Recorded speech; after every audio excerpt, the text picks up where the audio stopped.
The uncle announces Yuna's arrival at the mansion. Yuna peeks through the opening door with wide-eyed curiosity. Yuna is amazed by the lush indoor garden.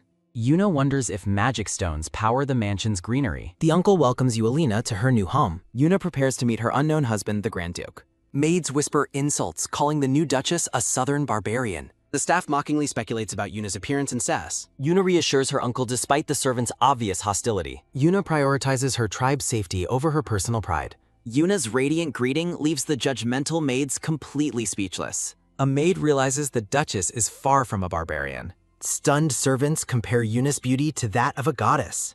A dark voice wonders if Yuna is really his wife. The staff reacts in terror to Theo's sudden bloody raggle. Covered in blood, Theo claims he just finished hunting. Theo reaches out a blood-stained hand to his new life. Theo introduces himself while staring intensely at the startled Yuna. Theo bluntly declares that there will be no wedding ceremony. Theo darkly mentions that past wives either fled or died. Eulith explains the couple will live in separate rooms. Theo's secretary Eulith advises Yuna to adjust to the principality. Eulith directs Yuna to a small attic in the tower. Yuna is shocked to learn the other floors are emptied. Yuna feels isolated as the tower's sole resident.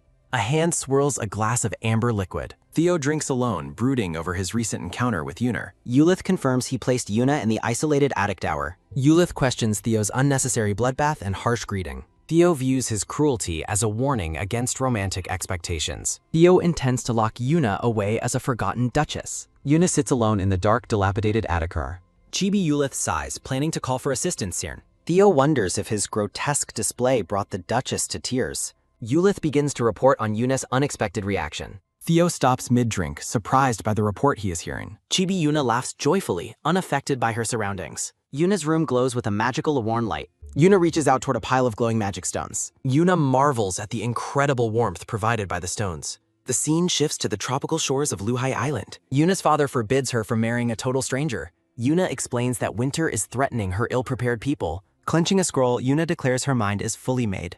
Luhai's residents panicking as a sudden cold wave hits. Legend speaks of magic stones that provide warmth in winter. The Emperor's deal is the island's only hope for survival. Yuna's father reminds her she is the sole tribal heir. Yuna accepts her duty to protect her people at any cost. A younger Yuna smiles peacefully amidst a field of flowers. Yuelina remains steadfast in her goal to save her people. Yuelina clenches her hand, resolving to handle the challenges. Yuelina reflects on her uncle and the kindness of Eulith. Yuelina recalls the bloody Theo and his surprisingly warm hands. Flashback shows that Luhan warriors are the most respected citizens. Eulith suggests Yuelina use this time as an adjustment period. Chibi Yuelina happily anticipates getting along with her husband. Yuelina reaches for a bowl of her precious crystals. Yuelina suddenly trips while carrying her basket of magic stones. Yuelina panics as her valuable magic stones begin falling. Yuelina lunges desperately to catch the falling magic stones. Yuelina notices an unexpected second door inside the room. Yuelina winces as she recovers from her sudden fall. A large, glowing full moon shines in the night sky. Theo is startled to find his wife out on the balcony. Yuelina explains her clumsy attempt to catch a magic stone. Close-up of Theo's bright blue eyes as he reacts. Yuelina holds her white nightgown close in her embarrassment. Yuelina smiles radiantly, surprising her husband with her beauty. A thought bubble indicates Theo is seeing Yuelina anew. Theo stares intensely at his beautiful and glowing wife. Yuelina looks down shyly while holding her white pass. Flashback, Theo regrets the blood that blinded his first meeting. Theo recalls noticing a sweet floral scent on his wife. Theo sees Yuelina as if she is surrounded by flowers. Theo observes how small and delicate his wife appears. Theo is mesmerized by Yuelina's long and feather-like eyelashes. Blushing, Theo becomes confused by his own romantic thoughts. Theo orders himself to treat her as a duchess in name. Theo resolves to keep his heart closed to this wedding. Yuelina looks at her husband with wide, innocent pink eyes. A text bubble declares that he will never love her. Theo decides to scold her harshly and send her inside. Shivering in the night air, Yuelina looks back at Theo. Theo turns away, struggling to maintain his cold demeanor. Theo is suddenly shocked by his own blunt outburst. Theo realizes he accidentally voiced his harsh thoughts aloud. A title card introduces the legend of the Saintess. A statue depicts the Saintess as a messenger of Daphne. Glowing white feathers drift through a radiant golden light. Flashback, Theo calls for his secretary, Eulith, 2 months ago. Theo questions the coincidence of intercepted letters about the Saintess. Prophetic text describes sacrificing the Saintess with the red mark. Eulith reports that Delkin is an imperial spy monitoring Yuelina. Theo smirks, noting he lacks the imperial marriage engraving. Narrations describe the sacred and permanent nature of soul engravings. Eulith mentions the tragic fates of Theo's previous 3 brides. Crumbling a letter, Theo reads about eliminating the past candidates. Theo suggests that the Emperor was the one who killed him. Theo stands tall as the Grand Duke of the Phoenix Principality. The Emperor's nephew recounts his reputation as a bloodthirsty warguin. His mother died when he was only 15 years old. He entered the battlefield as a Grand Duke shortly after. In war, he found no room for fear or hesitation. The black-haired Grand Duke stands resolute before his legion of knights. He screams in a blood-soaked fury during the heat of battle. A skeleton hand clutches a bloody blade over a mountain of skulls. His people view him as a monster, driving his wives to despair. One of his previous wives falls into a deep, dark abyss. Despite the tragic deaths of his wives, he feels no sadness. He decides to live out his remaining years feeling functionally dead. The Grand Duke realizes he must plan against the Emperor's wishes. He shocks his light brown-haired aide by suddenly announcing his marriage plans. The aide questions marrying a doomed woman, but the Duke identifies her as untouchable. The aide remains worried while the Duke plots to defy the Emperor. A bright moon shines as he questions her thin choice of clothing. On a dark balcony, the Duke meets with the white-haired Yulina. He resolves to act harshly to ensure the marriage remains unavoidable. Yulina nervously asks if His Highness is feeling cold in the night. He coldly claims immunity to temperature to maintain his heartless image. Yulina stares at him with wide, sparkling eyes and a deep blush. She is flustered by his appearance while he wonders why she looks away. He hopes his attempt to appear intimidating and cold is finally working. The Grand Duke calls out to Yulina as she hides her face. He points out the path to his terrace and offers her anything. He intends to make her realize his absolute power within the principality. He steps forward, determined to deliver a final frightening warning to her. He boasts about his ability to catch even the swiftest of prey. The Grand Duke looms over Yulina, staring intensely into her eyes. She is startled as he mentions her room's proximity to his M. A sudden gust of wind catches Yulina off guard on the balcony. She cries out in alarm as the wind nearly knocks her over. He reaches out to grab her, realizing the situation is becoming dangerous. The Grand Duke catches the falling girl amidst a flurry of phallus. They share an intimate, silent moment as she gazes up at him. He is surprised by how light she feels in his strong arms. A rare blush creeps across the stoic Grand Duke's face as they touch. Yulina quietly addresses him while he responds with a stunned, simple breath. He worries that his touch might have been unpleasant to her. He reflects on how his previous wives would have flinched in fear. He is stunned when Yulina offers him her sincere thanks instead. He recalls how he was a source of despair for his wives. To his subjects, he was nothing more than a figure of terror. He admits that he once personified fear and horror to everyone. He looks at Yulina's kind smile and remembers her face from before. A memory of blood-stained hands holding onto a pure, clean hand. He focuses on the vibrant pink glow in Yulina's hopeful ass. He decides to drop the act and give her whatever she desires. The Grand Duke asks if she is seeking a magic sen. Yulina gasps in surprise as he correctly identifies her secret goal. Yulina fears her marriage conditions might cause the Duke's dislike. She insists the Duke need not rush her magic stand. The Duke is perplexed by her sudden lack of greed. Yulina stands amidst glowing flowers, appearing delicate and deeply conflicted. He finds himself mesmerized by the potential of her words. Yulina contemplates leaving the castle and abandoning her mission entirely. He clenches his fist, determined to reject her every request. She asks for breakfast, catching him completely off guard with kindness. The two stand in the cool night, tension thick between them. A rare blush colors the Duke's face as he turns away. Yulina beams a radiant smile that lights up the darkness. Her request for breakfast echoes repeatedly in the Duke's mind. He stands alone in the garden, questioning his own feelings. They share a long, silent look that bridges their emotional distance. He considers her breakfast habits, comparing her to a white squirrel. The Duke wonders if he should gather acorns for his wife. Mistaking his silent contemplation for rejection, Yulina apologizes and retreats. She fears her attempts to close the distance are failing miserably. The Duke is left speechless by her sudden and polite withdrawal. He watches her closely, his stoic expression hiding a growing curiosity. The blushing Duke remains frozen as he continues to process everything. The aide complains about his master's sudden and early demands. The aide questions why the head chef was fired at dawn. He deduces that the Grand Duchess is behind these erratic changes. The Duke prepares for his scheduled lunch with the Grand Duchess. The aide encourages the meal as a step toward a bond. He adjusts his glasses, noticing the Duke's unusual level of focus. He hopes this marriage leads to a normal life for them. He decides that any obstacles to their happiness must be removed. The aide suggests sending Count Delkin far away on a mission. The Duke realizes this effectively isolates the Duchess from Delkin. Yulina learns of the Count's sudden departure to the Northern Wall. She sits for tea with her uncle, feeling quite uneasy. Her uncle asks a shocking question regarding her marriage's consummation. Yulina turns bright red while vehemently denying any nighttime intimacy. Her uncle thinks her innocence makes her useless against the Duke. He resolves to coach her through the process of seduction. Yulina trembles as she is burdened with solving the refugee crisis. Her uncle warns that her current approach is failing to impress. He tells her the Duke is not fond of her owl. He demands she seduce him quickly to secure their magic stones. He suggests wearing revealing clothes, gesturing wildly with his hands.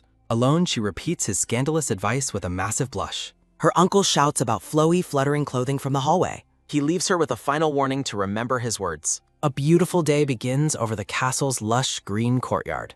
Yulina stands on the balcony, reflecting on her uncle's harsh words. She realizes the air is turning far too cold for her. The Duke approaches and drapes a heavy cloak over her shoulders. He turns his head away, blushing slightly at the close contact. Yulina blushes while wearing the Grand Duke's oversized heavy cloak. The Grand Duke observes her with a calm but intense gaze. He suggests cutting the sleeves, but Yulina panics and refuses. She argues that folding the sleeves works and cutting is wasteful. The Duke abruptly asks if she met with Count Delkin earlier. He mentions Delkin's work assignment while secretly knowing her uncle's advice. He recalls her uncle demanding she seduce him as quickly as possible. The memory of her uncle suggesting revealing clothes makes him pause. He tells Yulina to ask him for anything she might need. Yulina hesitates to speak, prompting him to ask why she's stalling. He thinks about showering her with magic stones if she cooperates. A loud growl from Yulina's stomach breaks the silence between them. They stand awkwardly as the sound of her hunger echoes out. Embarrassed, Yulina explains she hasn't eaten since early this morning. She shouts her apology with a face turned completely bright red. The Duke blushes, wondering how a stomach growl counts as seduction. He finds her incredibly cute as she frantically fans her face. Later, the Duke sits alone, contemplating a tiny, long-tailed tit bird. His aide and physician watch him make a strange pinching gesture. David, the personal physician, is shocked to be summoned by him. David remembers his time treating wounded knights on the front lines. He reflects on how mental wounds are far harder to heal. David considers the Duke's emotional scars the most difficult to treat. He recalls the Duke always appearing indifferent and devoid of emotion. David assumes this sudden summons must be for a medical emergency. He asks if the symptoms are severe, and the Duke confirms. David urgently asks the Duke to describe what he is feeling. The Duke adopts a very serious expression while preparing to speak. Both the aide and the physician wait in tense, confused silence. The Duke claims he is raising a curse, startling the physician. He clarifies that he is raising a long-tailed tit instead. He describes it as white, fluffy, adorable, and smelling like flowers. The Duke is convinced this bird is casting spells on him. David asks for more specific symptoms as the Duke blushes deeply. The Duke slams his hand down, scaring the poor physician. He shouts that he feels a constant urge to see it. David and the aide stare at him in utter, speechless disbelief. The Duke continues his intense, rose-filled description of his symptoms. David realizes the Duke is finally becoming aware of his emotions. David stares at the blushing Duke, processing this strange new reality. David exclaims that the Duke truly has been put under a spell. He suggests showing the bird to someone else to check reactions. The Duke repeats the suggestion of showing her to someone else. David explains this will help him accept his natural emotional changes. The Duke agrees to David's plan after a brief, thoughtful pause. Surrounded by roses, the Duke finds the suggested treatment very reasonable. The scene shifts to the Duke's office as he works. The aide thinks he would have been affected too if true. The Duke calls out to Eulith to begin the next phase. He decides to take the Grand Duchess on a hunking gate. The black-haired Duke orders Eulith to prepare thoroughly while the aide agrees. The Duke stops Eulith mid-exit, catching the blonde aide by surprise. He gazes out the window, noting the Grand Duchess is sensitive to the cold. Eulith politely accepts the instruction while secretly feeling very anxious about the situation. A chibi Eulith worries if the Duke will allow others to dote on her. Yulina is mesmerized by the beautiful scenery of the forest and the sparkling lake. She exclaims it is her first time seeing such a beautiful landscape before. Eulith notices her shivering and clutching her ornate purple and fur cloak. He offers her hand warmers for the cold, and she graciously accepts them. Eulith explains they are approaching the Duke's hunting lodge used for the nobility. Yulina reacts with surprise at the idea of being introduced to the nobles. She worries her lack of etiquette and commoner status will cause them to dislike her. The aide looks at her silently as she grips her cloak in distress. Eulith mentions skating on the lake later, but Yulina is unfamiliar with the term. He promises her skates while a chibi bird skates in his imagination. A large, rustic wooden hunting cabin stands amidst the snowy pine trees. Eulith invites the Grand Duchess to step inside the lodge. Her long, decorative cloak brushes against the floor as she enters the building. Yulina is startled to see 3 noblemen gathered around a table inside the lodge. A black-haired nobleman claims she is even more beautiful than the rumors suggested. The nobles laugh, suggesting the Grand Duke must be very pleased with his wife. Eulith steps forward, demanding the men show the Duchess proper respect and manners. The noblemen mockingly ask what they did wrong by calling a beautiful lady beautiful. One noble whispers cruelly that she was sold for a pile of magic stones. He boasts about his own wealth while Yulina trembles in the middle of them. A hand slams down on a table as the Duke's presence is suddenly felt. The Duke glares from the shadows, noting how noisy the room has become. The terrified nobles look up to see the Grand Duke on the balcony above. He descends the stairs while the men panic about their talk of siphoning magic stones. When asked why he isn't hunting, the Duke coldly reveals it was just cancelled. The Duke suddenly seizes the lead mocker by the neck with a glare. He promises the group that none of them will leave the lodge unscathed. He accuses the noble of stealing magic stones while choking him. The Duke demands to know if the man has more stones than himself. With a violent motion, the Duke hurls the man across the room. He orders them to listen carefully as he looms over the fallen noblemen. He offers to spare their limbs if they return all stolen magic stones. He threatens to remove their heads if they ever spread rumors about her. The nobles flee for their lives while shouting frantic apologies to the Duke. Yulina sits alone on a plush red sofa, looking pale and emotionally drained. She reflects sadly on never having heard such insulting remarks in her life. She feels deep regret for being unable to defend herself during the confrontation. Hearing a noise downstairs, she worries she has caused trouble for the dip. The Grand Duke opens the door and enters her room with a stoic face. Yulina looks up in surprise and calls out to the Grand Duke. She feels unfit for her title after being looked down upon by the nobles. The Duke reaches out his hand, requesting to see her right hand. Yulina responds with confusion as she stares at his open palm. He explains that her hand appeared to have been injured during the incident earlier. Yulina looks at her reddened palm while he offers a special healing ray wick. The Duke applies a glowing blue healing magic to Yulina's hand. Looking at her with concern, the Duke asks if her hand hurts. Yulina remains quiet as she observes the Duke's intense focus on her. Yulina apologizes, realizing the Duke was insulted by the nobles because of her. She worries her presence ruined his high-ranking noble relationships, but he disagrees. The Duke gazes at her intensely with his striking blue eyes. He asserts that within the duchy, no one stands above the Grand Duchess. The Duke holds her hand firmly, offering his unwavering support and protection. He promises to provide magic stones because of her status, regardless of rumors. Surrounded by flowers, the Duke maintains a gentle but firm hold on her. A close-up shows the Duke emphasizing that Yulina is his Grand Duchess. Kneeling before her, he tells Yulina she can do as she pleases. Yulina resolves to feel confident and worthy of her title as Duchess. The Duke continues to hold her hand in a supportive and comforting gesture.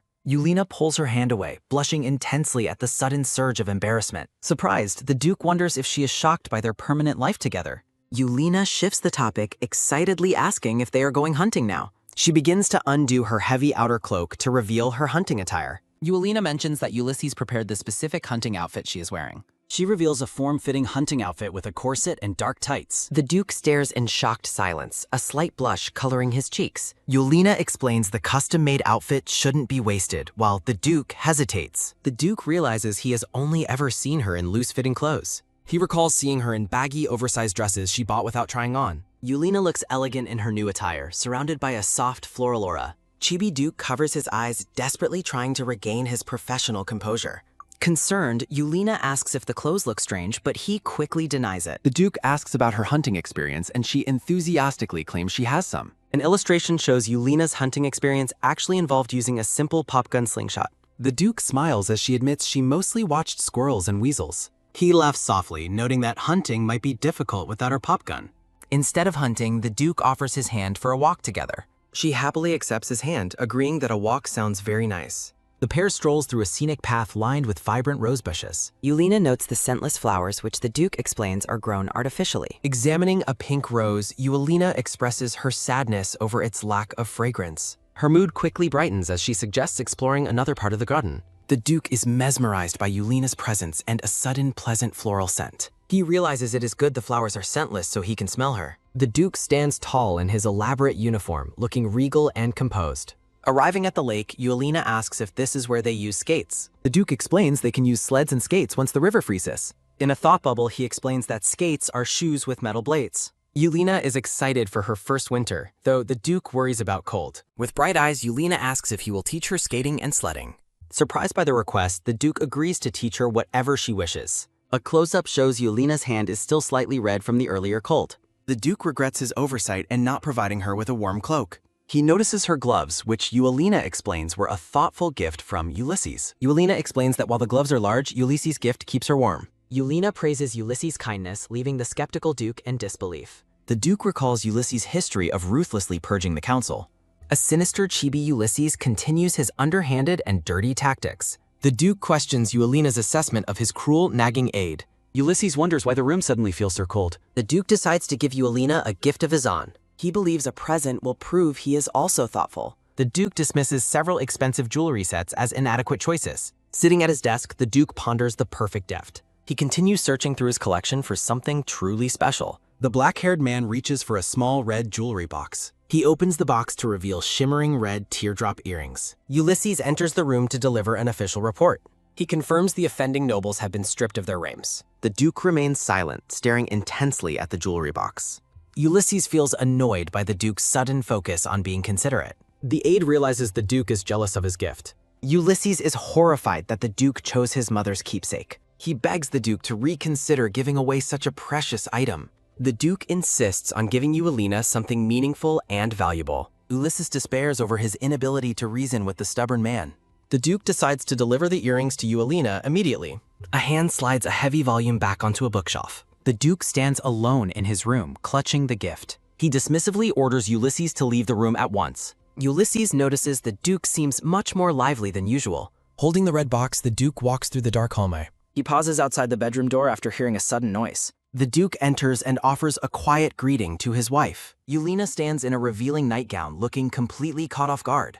The Duke's blue eye widens as he processes the stunning sight. He feels his body heating up, suspecting another magical curse. Eulina apologizes, admitting she mistook the Duke for a servant. Blushing, Eulina explains the skimpy nightgown is from her home. The Duke orders her to only wear that outfit for him. Flustered, the Duke offers the gift while suggesting a later return. Eulina quickly grabs his sleeve to stop him from leaving. She insists that his late-night visit is not an inconvenience. The Duke concludes this new curse controls his very body. He tells her she is free to wear whatever she likes. Wrapped in a fluffy robe, Eulina notices a sweet fragrance. The Duke presents the ornate red box to the Grand Duchess. Eulina is awestruck as she opens the gift for the first time. The red teardrop earrings sparkle brilliantly under the soft room light. She asks for confirmation that the beautiful earrings are for her. Eulina is overwhelmed by the beauty and value of the gift. She beams with joy while thanking the Duke for the earrings. A soft, genuine smile touches the Grand Duke's stoic face. The couple sits together in a warm, flower-filled atmosphere. The Duke watches Eulina with a look of quiet, newfound affection.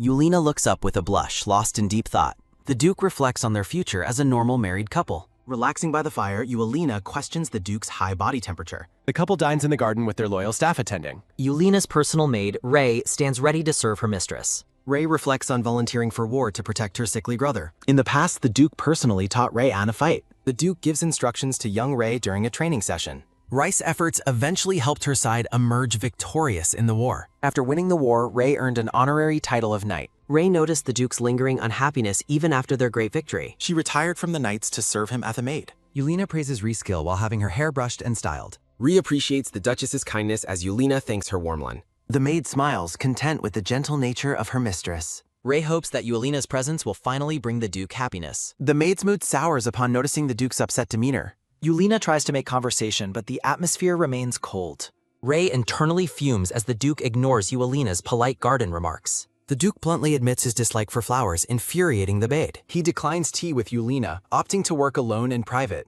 Ray and Ulysses are flabbergasted by the Duke's irrational behavior. Ulysses observes the Duchess, wondering how to bridge the social gap. Eulina worries she has done something to upset her husband. Ulysses pulls Ray aside to whisper a clever plan to her. Ray prepares to confront the Duke, while Ulysses suggests taking him outside. Ray lures the Duke away with news of training ground issues. The Duke excuses himself from the table to investigate the matter. Ulysses requests permission to speak privately with the Grand Duchess. He asks if Eulina received a gift from the Duke recently. Eulina learns the earrings are a precious keepsake of the former Duke. Ulysses reveals the jewelry belonged to the Duke's late mother. Eulina is stunned by the sentimental weight of the Duke's gift. Worried, Eulina asks Ulysses for advice on how to proceed. Ulysses leans in close to share a secret whisper with Eulina. Ray and the Duke walk through the estate's quiet wooded path. The Duke notices Ree's visible anger and questions her hostile expression. Ray scolds the Duke for being distant toward the Grand Duchess. He admits he believes Eulina dislikes him, causing Ray's shock. Ray stares in disbelief at the Duke's complete lack of awareness. She explains why his silent treatment would make anyone dislike him. The Duke asks if Eulina mentioned wanting to wear the earrings. Ray asks if the earrings are keepsakes from Grand Duke Karenrez. She realizes the Duke is sulking because Eulina isn't wearing them. Ray suggests Eulina is simply saving them for a special day. Realizing his mistake, the Duke is urged to apologize immediately. Eulina rushes toward them, calling out to the startled Grand Duke. Breathless, Eulina catches up to them with the red jewelry box. She mentions learning the earrings belong to his mother, surprising him. Eulina tries to return the gift, feeling it is too precious. The Duke clenches his jaw, thinking that his precious gift must feel like a burden. He concludes that it is fine, as her simply accepting the gift is meaningful enough. The Duke apologizes for the pressure, but Yulina quickly tries to explain her hesitation. He suggests she keep the earrings or accept another gift, but she disagrees. Blushing and distressed, Yulina insists that she really cannot wear the earrings right now. The Duke is startled by her sudden and emphatic refusal to wear his mother's keepsake. Yulina reveals the problem is that she has never had her ears pierced before.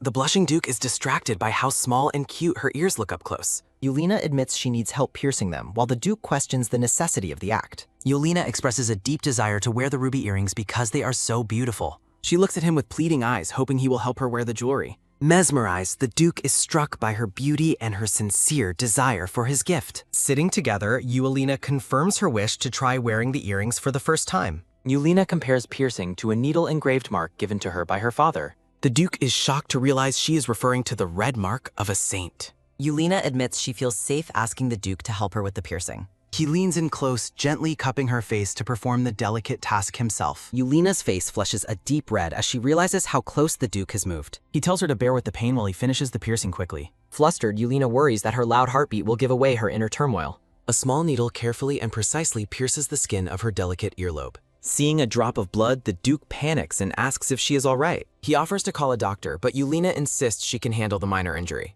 Yulina enthusiastically encourages him to finish piercing her other ear to complete the set. The Duke agrees to finish the task after first stopping the minor bleeding. Yulina finally wears the ruby earrings and asks the Duke how they look. The Duke gazes at her breathless and tells her she looks truly beautiful. Looking at her, he is suddenly struck by a haunting memory of his late mother. A vivid image of the same ruby earrings flashes before the Duke's eyes. The Duke is overwhelmed by the sudden, painful recollection of his mother's final moments. A younger Theo stands in a blizzard, crying over a fallen, white-clawed figure. A close-up reveals his mother's face in the snow, still wearing the ruby earrings. He reflects on the tragic sight of his mother lying in a place completely white. The former Duchess, Karen Rose, tells her son Theo to protect the duchy in her absence. Young Theo tearfully agrees to fulfill his mother's final wish to protect their land. Karen Rose is remembered as a knight for the people rather than a typical ruler. She is described as having died honorably for the sake of her beloved duchy. Theo's desperate, childlike pleas for her to wake up echo through the cold snow. He reflects on her life spent cultivating the harsh, frozen northern lands. Holding a sword, Theo resolved that her sacrifice would never be in vain.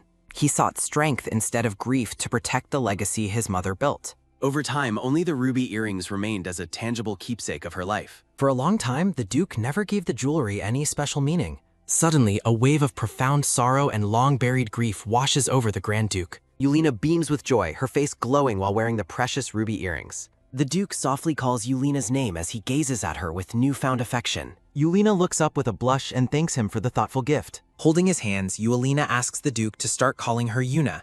She laughs, suggesting he should use that nickname for her from now on. Lacking a nickname of his own, the Duke asks her to call him Theo. Theo holds Yuna's hands tenderly as they sit together indoors. Yuna wonders if Theo considers her his true wife now. The couple walks hand in hand through a tranquil, snow-covered forest path. Theo pulls Yuna into a romantic embrace amidst a blooming drummond. Theo and Yuna proudly present their newborn baby to the world. Theo exhales a weary sigh, noting their long journey has just begun. A peaceful fountain flows within the estate's lush, sun-drenched gardens. Ray explains the garden stays warm year-round using magical stones. Without constant maintenance, the magically fueled weeds grow at rapid speeds. Yuna notes the scentless flowers, which Ray attributes to magical cultivation. Yuna fondly describes the sweet scents and nectar-seeking bees of her homeland. Yuna recalls her uncle's strict warning to avoid visiting Luhe Island. Realizing she can only send letters, Yuna hopes to return someday. Yuna wonders if her last letter arrived and ponders its contents. A fine-tipped pen meticulously transcribes a letter in a stylized script. Yuna imagines Theo as a fierce, blood-splattered warrior on the battlefield. She questions if her description of him as handsome was accurate. Blushing intensely, Yuna worries her written praise was far too much. Ray notices Yuna's distress, but Yuna claims she just misses home. While Yuna wishes for time travel, Theo watches her from the bushes. Ray realizes the Duke is barely hiding and wonders what to do. Ray coughs loudly to distract Yuna as the Duke ducks away. Yuna decides to be more careful with the contents of her letters. Theo peers through the rose bushes with a focused, intense gaze. Watching her, Theo realizes that Yuna truly misses her original home. Theo mistakenly worries that Yuna wants to replace him with another husband. Theo stands up abruptly, vowing that he will never allow a divorce. Ray panics and blames the Duke's loud wrestling on a giant mole. Ray hurriedly suggests they visit a different garden to see new flowers. Yuna follows excitedly while Theo watches them depart from his hiding spot. Theo fears that their new closeness is being threatened by annulment thoughts.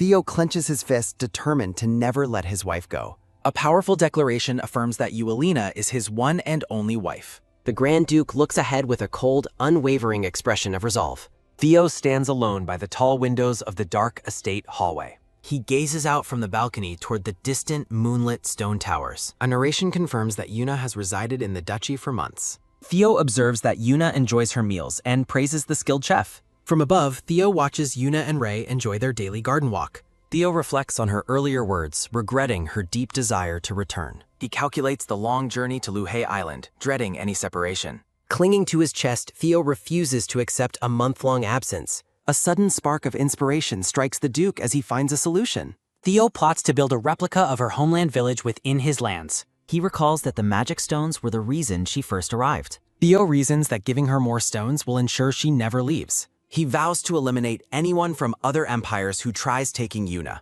Theo is startled by a sudden knock and the sound of the name. He hides the magic stones behind his back with a radiant smile.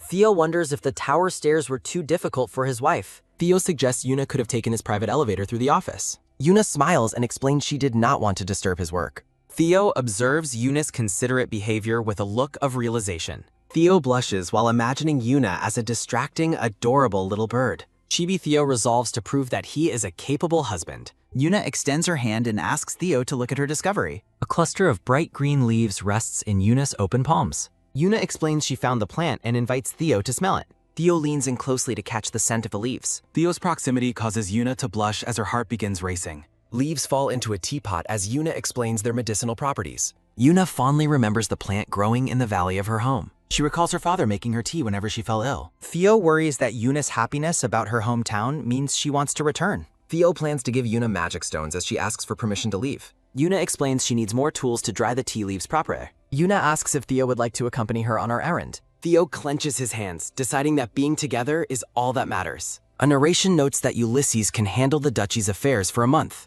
Theo stands with renewed intensity and agrees to join her trek. Theo says he will have his aid pack for their journey immediately. Theo says the trip will take a month while Yuna is confused. The scene shifts to the bustling marketplace within the Grand Duchy. Yuna mentions that Ray praised the delicious snacks found at the market. Theo experiences a shock of realization regarding their actual destination. A new day begins at the massive stone castle under clear skies. Ray prepares Yuna for the outing, advising her to stay close. Chibi Yuna excitedly promises to bring back treats for everyone. Ulysses opens the grand doors and announces that the carriage is ready. Ulysses invites the Grand Duchess to board the carriage before Theo arrives. Yuna smiles and thanks Ulysses as he helps her into the carriage. Ulysses looks around frantically, hoping the Grand Duke arrives soon. Sitting alone, Yuna wonders if Theo is still overwhelmed by his work love. Yuna smiles, feeling grateful that they can spend time together. Yuna fidgets with her hands, wondering if they might hold hands today. Theo enters the carriage and apologizes for keeping Yuna waiting. Yuna is visually stunned by Theo's polished and formal appearance. Theo tells her most of his work is finished for the day. Chibi Theo admits he wants to maintain the image of capability. Ulysses gives the order to depart as the carriage begins moving. Yuna looks at Theo, noting that he seems slightly different today. Theo is dressed immaculately with neat hair and a new scarf. The carriage travels away from the estate toward the town marketplace. Yuna mentions wanting to buy caramelized fruit snacks for Rai. The carriage hits a massive rock, causing a violent, sudden lurch. Ulysses quickly checks through the window to see if they are unharmed. Ulysses explains that the jolt was caused by a rock on the road. The impact has thrown Yuna directly into Theo's arms amok. Theo blushes intensely as his heart thumps loudly from the close contact. Yuna looks up at Theo with a shocked, blushing expression. Blushing intensely, Yuna finds herself unexpectedly caught in Theo's firm embrace. Struggling with the sudden intimacy, Yuna realizes she should probably let go. Theo tightens his grip on Yuna's dress, seemingly unwilling to release her. Ulysses shouts for the Duke, abruptly interrupting their quiet and romantic moment. Panicked, Ulysses asks if they are okay while the couple remains entangled. Theo covers Yuna's ears, intending to pretend he didn't hear the interruption. Yuna giggles at his stubbornness and tells him that he should answer. Ulysses instructs the driver to proceed while worrying about the Duke's tea. A lingering, soft contact maintains the romantic and tense atmosphere between them. Sitting side by side, Yuna nervously reflects on her deep desire to hold hands. Their hands rest centimeters apart as a sparkly, nervous energy fills the carriage. Both blushing deeply, Theo decides that now is his perfect chance to reach out. Their hands finally touch, sending a shock of excitement and surprise through Yuna. A loud announcement from the aide confirms they have finally arrived at the market. Seeing their stiff behavior, Ulysses wonders if the couple had a recent fight. Stepping out, Yuna is confused by the market's eerie and absolute silence. The grand stone marketplace stands completely deserted, with only fallen leaves blowing through. Theo remains stoic while Yuna searches the empty, quiet street for activity. Yuna spots a nearby tea shop and excitedly suggests they begin there. Ulysses notes to himself that their visit should not take much time. Theo orders Ulysses to ensure all business is finished within 2 hours. Ulysses panics because the Duke shut down the market, forcing everyone to wait. Exhausted by the Duke's drastic demands, Ulysses releases a heavy, tired sigh. Watching through the window, Ulysses is pleased to see the couple looking happier. A shopkeeper bows with extreme deference as the royal couple departs the shop. Yuna notes they have bought everything they need as they walk together. Seeing a snack stall, Yuna pulls Theo over to explore it further. The young girl working the snack stall reacts with visible, wide-eyed shock. Theo realizes his presence has terrified the commoners watching from the sidelines. Theo resolves to ensure Yuna never notices how much people fear him. Yuna excitedly points toward the rows of colorful caramelized fruit snacks on display. Yuna admires the fruit varieties while the young vendor remains frozen in place. The girl gazes up at the massive and imposing Grand Duke with terror. Recalling her mother's warnings, the girl fears she is being severely punished. Yuna beams at the young girl with a warm and incredibly radiant smile. Overwhelmed by Yuna's beauty, the young girl is momentarily stunned and speechless. Yuna discusses her fruit preferences while the girl mentions her brother's favorite. Turning to her husband, Yuna asks Theo for his snack recommendation. Theo bluntly declares he will purchase the entire stock of snacks immediately. Yuna laughingly protests that so many snacks will surely ruin their dinner. Yuna chooses just a few snacks, leaving the young vendor feeling amazed. Onlookers whisper about the Duke's fearsome reputation versus his currently love-struck behavior. A bystander notes that the Duke looks more like a lover than a murderer. With trembling hands, the girl presenting the fruit skewers to the Grand Duchess. Yuna thanks her for the recommendation and orders apples for the girl. Concerned, Yuna asks if the girl is unwell since she looks so pale. Yuna attributes the girl's distress to fatigue rather than the Duke's presence. Yuna offers to manage the stall while the girl goes to get water. Paralyzed by fear, the girl agrees to the offer and promises to return. The young girl sprints away as fast as her legs can carry her. Theo notices Yuna's concern and asks why she seems so worried. Yuna observes the empty market and wonders why everything is so quiet. Theo feels guilty as Yuna worries about the fruit skewer spoiling. Theo orders Ulysses to lift the blockade so Yuna stops worrying. Yuna is amazed as the marketplace suddenly fills with people. Yuna expresses shock at the crowd while Theo remains flustered. The fruit stall is surrounded by shoppers eager to see the goods. A boy asks for fruit while his father reacts with sheer care. Yuna offers a skewer to the boy who excitedly accepts it. The father nervously purchases a peach skewer while Yuna thanks him. Theo tells the man to enjoy the snack, leaving him awesomed. At sunset, Yuna tells Theo how much she enjoyed their outing. Yuna realizes people likely avoid Theo only because of his status. Standing by the fountain, Yuna calls out to her husband. Yuna offers a strawberry skewer and asks Theo to try it. A surge of romantic energy flows as Yuna holds Theo's hand. Theo is momentarily stunned by the sudden and bold physical contact. Yuna leans in close and asks Theo to take a bite. Theo blushes deeply as he accepts the strawberry skewer from Yuna. Radiant with happiness, Yuna suggests they go out together again soon. Under a golden sunset sky, Theo softly agrees to her request. The couple walks through the market together, finally holding hands. Back at the estate, Theo stands alone, lost in his thoughts. Theo blushes while marveling at the fact that Yuna initiated contact. Overwhelmed by the memory of the date, Theo hides his. Theo decides to open a special wine to celebrate the occasion. Ulysses enters the office and reports that all stock was sold. Theo acknowledges the report while remaining focused on his internal joy. Ulysses mentions Eunice of Yuna's kindness while Theo credits her lead.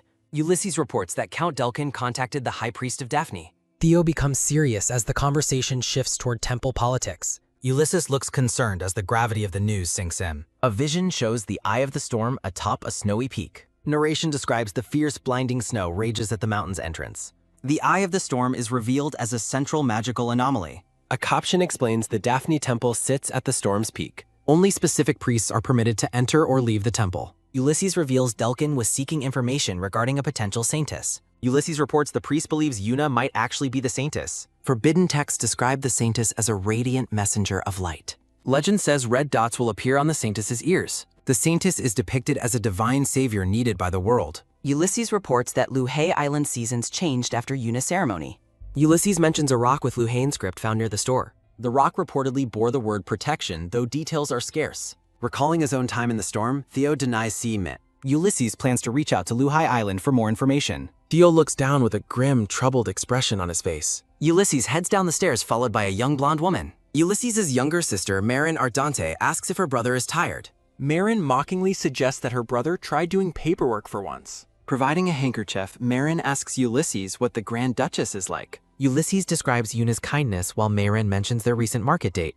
Mirren's wild imagination conjures a vision of a perfectly romantic couple. In Marin's fantasy, the couple shares a flower-filled and intimate embrace. Ulysses warns Marin to avoid being clumsy and to watch her words. A gloved hand knocks on the door as Ulysses announces his arrival. Entering the room, Ulysses introduces Marin as the new personal maid. The silver-haired Grand Duchess smiles radiantly while greeting her new visitor. Chibi Marin is completely awestruck by the Grand Duchess's overwhelming beauty. Marin bows deeply and promises to serve her new mistress faithfully. Yuna smiles warmly and expresses her sincere pleasure in meeting Marin. Mirren internally fumes at her brother for failing to mention Yuna's beauty. Marin asks the Grand Duchess for permission to personally assist her today.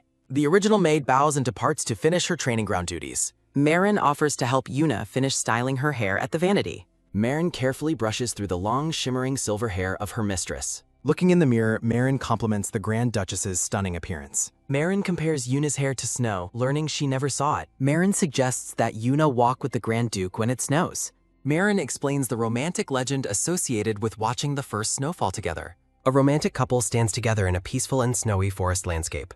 Marin describes the legend as romantic while pinning a golden hair bow. Reflecting on the legend, Yuna hopes for a long and happy life. Yuna imagines a romantic future with Theo as a real couple. Walking through the rose garden, Yuna calls out to Marin. Yuna asks Marin about typical recreational activities for people in the duchy. Marin asks for clarification regarding local festivals or famous dessert shops. Yuna mentions Theo's work-related absences and her desire to explore together. Blushing slightly, Yuna admits how much she truly likes her husband. Marin enthusiastically tells Yuna not to worry about her ambitious plans. Yuna thanks her and suggests they explore the marketplace together next. Marin suggests heading inside to decorate the empty rooms of the spire. A man in formal attire watches the pair from the garden pathway. Theo stands alone in the garden as Yuna calls out to her. Theo asks if she is walking while Yuna mentions getting hair. Yuna declines Theo's walk to visit the spire with her new maid. Marin is startled when the Grand Duke recognizes her as Ulysses' sister. Marin bows and apologizes for the delay in her formal introduction. Theo asks if there are specific rooms she wants to decorate inside. Theo explains the spire's name while they look at the stone tower.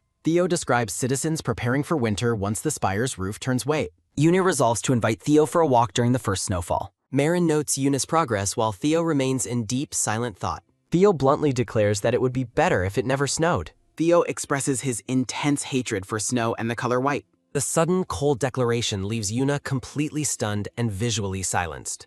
Yuna hesitantly asks if the first snowfall isn't considered special anymore. Theo dismisses the notion, claiming that all snow is exactly the same. A heavy silence falls as Yuna processes Theo's unexpectedly harsh rejection. Feeling unwanted, Yuna decided to head back inside the tower. Marin quickly follows after her mistress, leaving the Duke alone. Theo stands in the garden, bewildered by his wife's sudden departure.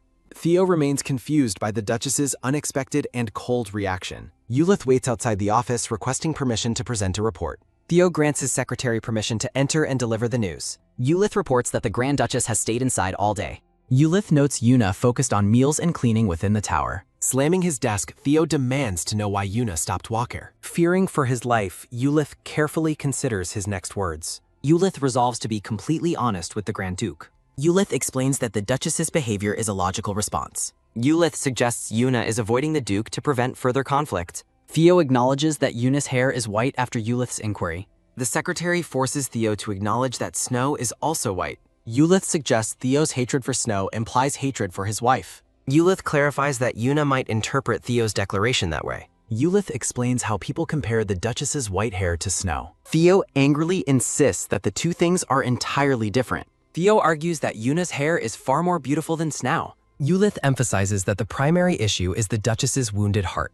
Ulith excuses himself, leaving Theo to brood over his mistake. Theo resolves to clear up the misunderstanding with Yuna immediately. Theo marches toward Yuna's room, determined to set things right. Theo knocks on the tower door, seeking his wife's presence. The Grand Duke insists he has something important to discuss. Theo stands outside the room, requesting a face-to-face conversation. Yuna allows him inside, revealing her bizarre and bundled appearance. Theo is stunned to find Yuna wrapped in a massive blanket. Theo compares his bundled wife to a small, fluffy, owlish creature. Theo asks for permission to sit and talk with his wife. Yuna refuses to unwrap herself despite the Duke's polite suggestion. Yuna asks if her hair's resemblance to snow causes his hatred. Theo suddenly reaches out and pulls the blanket from her hand. Theo firmly denies ever associating Yuna's hair with the cold snow. Theo gazes into Yuna's eyes and calls her hair truly beautiful. Theo takes her hand, promising that his words are sincere. The Grand Duke offers a sincere apology for hurting her feelings. Theo encourages Yuna to resume her daily walks without any fear.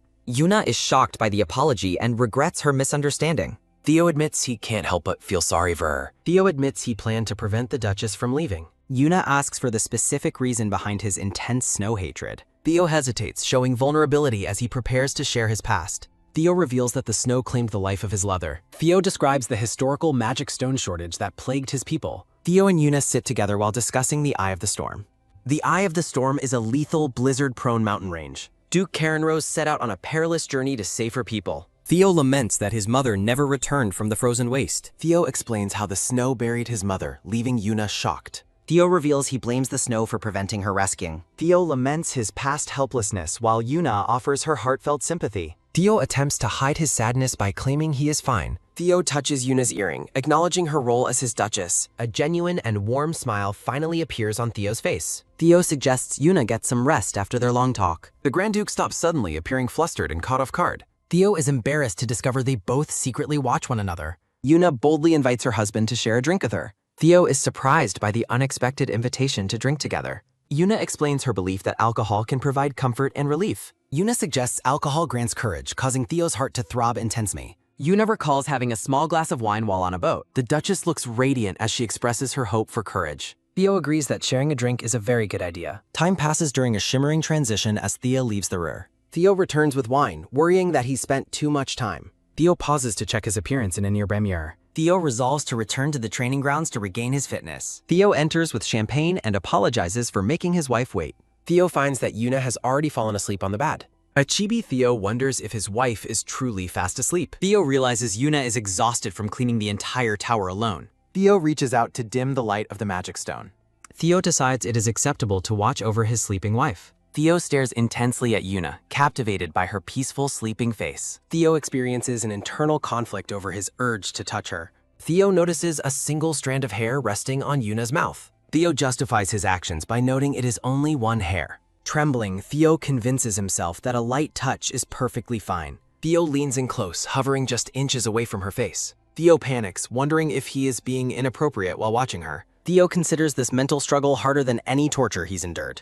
Yuna mumbles about the cold and reaches for Theo's arm. Yuna snuggles against her husband, finding comfort in his warmth. Theo's mental restraint finally snaps as Yuna holds onto her. Overwhelmed, Theo blushes intensely as his body stops obeying his mind. Yuna's pink eyes begin to open as she slowly wakes up. Rubbing her eyes, Yuna wonders aloud if she fell asleep.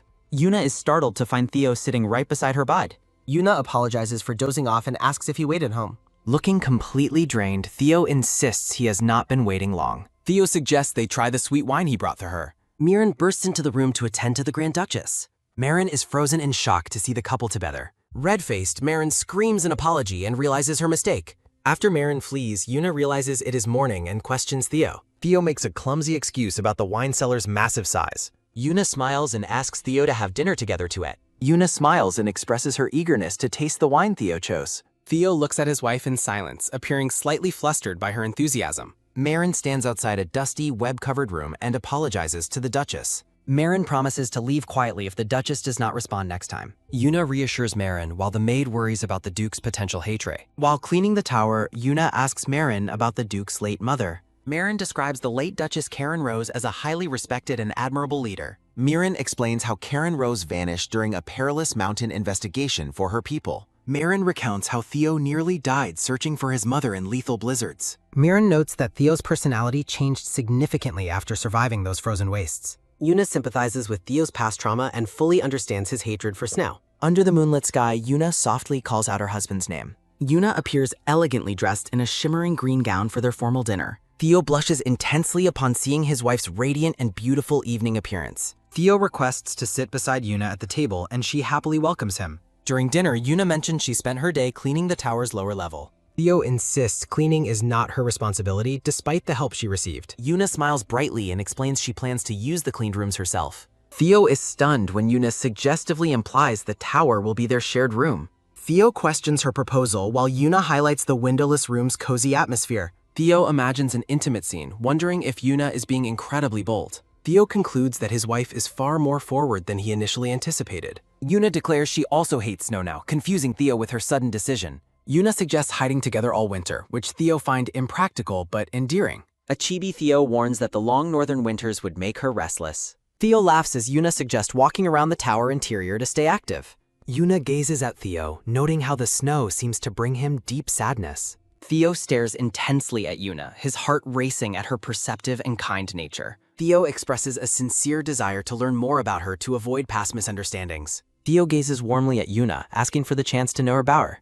Yuna begins sharing her past, mentioning her mother's early death and her father. Yuna recalls lighting bonfires to prompt her father to talk about her late mother. Yuna explains how the crackling fire helped her father open his heart to her. Theo agrees to light a winter bonfire as he pours the pink wine. Theo emphasizes the importance of total honesty between a husband and a wife. Yuna hesitates, looking pensive as she considers the weight of her husband's request. Yuna watches her reflection in the wine, lost in her own private thoughts. Yuna looks back at her husband with a soft and grateful expression. Theo proposes a celebratory toast for the arrival of the coming winter season. Euless abruptly interrupts the couple's intimate dinner with an urgent shouting announcement. An annoyed Theo demands an explanation for the secretary's sudden, unannounced intrusion. Euless reports that a visitor named Asarum from Luhe Island has arrived. Yuna stands up in excitement, identifying Asarum as her very dear friend. Yuna asks to greet her guest immediately, and Theo decides to accompany her. Yuna hums happily while Theo watches her departure with a flustered expression. Euless stops the Duke to provide one more crucial detail about the new visitor. Theo is taken aback when Euless clarifies that the Duchess's visitor is a man. Yuna rushes into the reception room as a tall visitor stands waiting. Asarum, the handsome successor of the Apan tribe, greets Yuna with a warm smile. Yuna joyfully throws her arms around Asarum, embracing her friend with genuine delight. Asarum asks Yuna how she traveled so far, and she explains she came simply because she wanted to see him. Theo and Ulysses watch from a distance, paralyzed with shock as the two friends hold hands. Fuming with jealousy, Theo realizes the level of intimacy between them means he must be extremely cautious. Yuna introduces Asarum to Theo, describing him as her closest childhood friend since they were very small. Theo repeats the phrase about being a closest friend with a dark and menacing expression. Theo and Asarum stand face to face as Asarum offers a casual greeting to the Grand Duke. The handsome visitor from Luhe Island officially introduces himself as Asarum. Asarum extends his hand for a greeting, while Theo stares at him with cold, judgmental eyes. Theo's eyes glow with suspicion as he questions the tone of the visitor's previous remark. Theo questions Asarum's words, while Yuna flusteredly explains that her friend finds formal etiquette quite awkward. A tiny chibi Yuna scolds Asarum, reminding him he must use formal speech when addressing the Grand Duke. Asarum asks if a more formal greeting would be more appropriate for the current situation. Theo remains silent, staring blankly at the visitor's outstretched hand with an unreadable expression. Deciding not to put Yuna in a difficult position, Theo reaches out to shake hands with Asarum. Theo forces a smile while greeting Asarum, despite internally fuming over the man's previous embrace with Yuna. Asarum looks down at his hand, which is red and trembling from the Duke's incredibly powerful grip. Asarum asks Yuna if this massive man is a person or a beast, causing her to panic at his rudeness. Theo curiously asks Yuna what they were just discussing in their private language, making her look nervous. Theo is privately convinced that the visitor was bad-mouthing him in a language he could not understand. Yuna demands Asarum speak the common language from now on, and he playfully agrees to her request. Asarum asks if he can join the couple's meal, leaving Yuna surprised by his bold and sudden request. Theo decides to use this meal as a chance to demonstrate his generosity and maturity as a husband. Theo agrees to the request with a stiff and formal acceptance. Theo invites Asarum to join them for dinner if he is feeling hungry. Theo emphasizes that he is only being accommodating because Asarum is his wife's dear childhood friend. The three characters sit together at the dinner table in a tense and silent atmosphere. Asarum reassures Yuna that her village is safe and the weather is much warmer back home. Asarum notices the food on the table and asks the Duke if he can join them. Asarum points his finger toward Theo, prompting Yuna to scold him once more for his lack of manners. While Yuna corrects Asarum's titles, Theo stares at him with pure hatred, internally calling him a bastard. Asarum suggests the Duke leave since he has finished eating, but Theo firmly refuses and says he will eat more. Theo orders Ulysses to bring him another meal to ensure he has a reason to stay at the table. Theo places his hand firmly on the table, resolving never to leave Yuna alone with this man. Theo eats his food with aggressive speed, while Yuna happily assumes he simply has a huge appetite. Asarum asks Yuna if she missed him, and she admits she missed her family and friends back home. Asarum gazes warmly at Yuna, confessing that he thought about her every single day while she was gone. Asarum admits he regretted letting Yuna go, causing Theo to fume with silent rage in his seat. In a fit of jealousy, Theo bends his silverware while Yuna tries to maintain a polite conversation. Yuna explains how well she is cared for, highlighting the support she receives from Ulysses and the staff. Yuna glances over at her husband as she prepares to share her feelings about him. Yuna expresses her gratitude, mentioning that Theo is a very considerate and kind man toward her. Yuna places her hand gently over Theo's, looking at him with a soft and sincere smile. Theo tells Yuna his kindness is only natural and promises to provide anything she might ever need. Asarum admits he is relieved to hear that the Grand Duke treats his childhood friend with such respect. Asarum reveals his initial fear that Yuna would be mistreated or looked down upon in this unfamiliar place. Theo stares intensely at the guest, realizing that Asarum's visit had a much more serious underlying purpose. Asarum claims that Yuna would have married him instead, using the term fiancé to describe their bond. Theo dismisses the claim with a cold smirk, calling the idea of them being engaged utter nonsense. Theo explains the meaning of his insult, while Asarum demands to know why the idea is so ridiculous. Theo asserts the marriage never happened and never will, while Yuna asks Asarum why he keeps bringing it up. Yuna scolds Asarum for his behavior while he looks on sheepishly. Yuna apologizes in her native tongue, wondering if she was too harsh in testing Asarum's character, while he questions her specific motives. Theo remains annoyed and confused by the foreign language, while Yuna calls out to Asarum once more. Yuna tells Asarum that she wants to support Theo and that his current behavior makes her feel incredibly uncomfortable. Asarum looks down with a serious and contemplative expression. Asarum apologizes for his jokes going too far and thanks Theo for taking good care of Yuna. Asarum laughs while rubbing his head, attempting to lighten the heavy and tense dinner atmosphere. Theo asserts that protecting and caring for Yuna is his natural responsibility as her husband. Asarum notes that Yuna's wish for a dependable partner came true, while Theo remains silently skeptical. Theo privately thinks that Asarum is acting pleasant on the surface, but remains a rotten person underneath. Theo suggests retiring for the night, prompting Asarum to boldly ask for the location of Yuna's private room. Theo explains they sleep separately, but Asarum suggests staying up all night to chat with Yuna. Theo firmly directs Asarum to the guest room on the mansion's 3rd floor to end the conversation. Theo clenches his fist and flatly refuses when Asarum suggests sleeping in the same room as Yuna. Achibi Asarum explains that friends sleeping together is a common custom back on Ruhei Island. Achibi Theo coldly informs the visitor that no such custom exists in this northern land. Theo fumes with visible rage while Yuna watches the confrontation with a startled and worried expression. Yuna ends the evening by telling Asarum he must be tired and should rest until tomorrow. Asarum praises Yuna's kindness while Theo stares at him with intense, silent, and murderous fury. A frustrated Theo slams a wine bottle onto the pesque. Theo drinks alone in his room, contemplating how to permanently get rid of the intrusive guest. Theo worries that hurting the guest would cause Yuna to become anxious and leave the mansion forever. A sudden knock at the door breaks Theo's dark thoughts. Yuna waves gently from the doorway with a kind smile. Theo is surprised to see Yuna, who explains she forgot to give him a special gift. Yuna presents a glass jar filled with tea made from special yas leaves. Theo is deeply touched that Yuna wanted him to have the special tea before anyone else. Yuna thanks Theo for his hospitality toward Asarum, while Theo claims he is treating him as an honored guest. Yuna explains the tea's health benefits, and Theo warmly promises to drink it and remember her advice. Asarum walks alone through the dark and silent mansion hallway. Asarum stops suddenly, sensing a presence behind him in darkness. Theo looms in the shadows, demanding to know where Asarum is going at such a late hour. Theo looks back with a cold and judgmental stare. Theo forbids Asarum from using his name, stating only permitted people have that specific right. Theo demands to know Asarum's true destination while suspecting the man's intentions are far from innocent.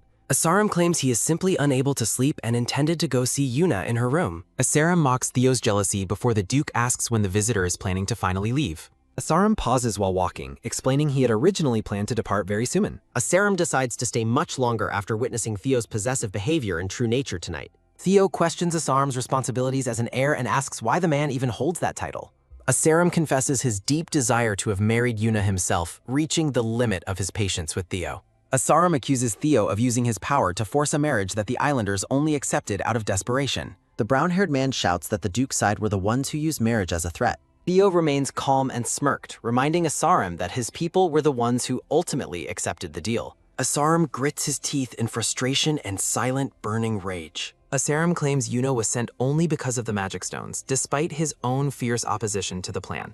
Theo mocks Asarum's failure to prevent Yuna from coming to the mansion and calls his anger a tantrum. Asarum realizes Theo sees their tribe's desperation as nothing more than a convenient excuse to keep Yuna. Asarum questions who would ever love Theo and exposes the Duke for hiding secret desires behind a mask. Asarum declares that the only reason he allows Theo to live is for the sake of Yuna. Theo points a finger at Asarum, scheduling a secret meeting at the training grounds tomorrow. Asarum smirks, accepting the challenge as exactly what he was hoping for. Marin praises Yuna's radiant beauty while Yuna politely returns the compliment. Marin mentions hearing about a visitor, asking if the secretary had already informed Yuna.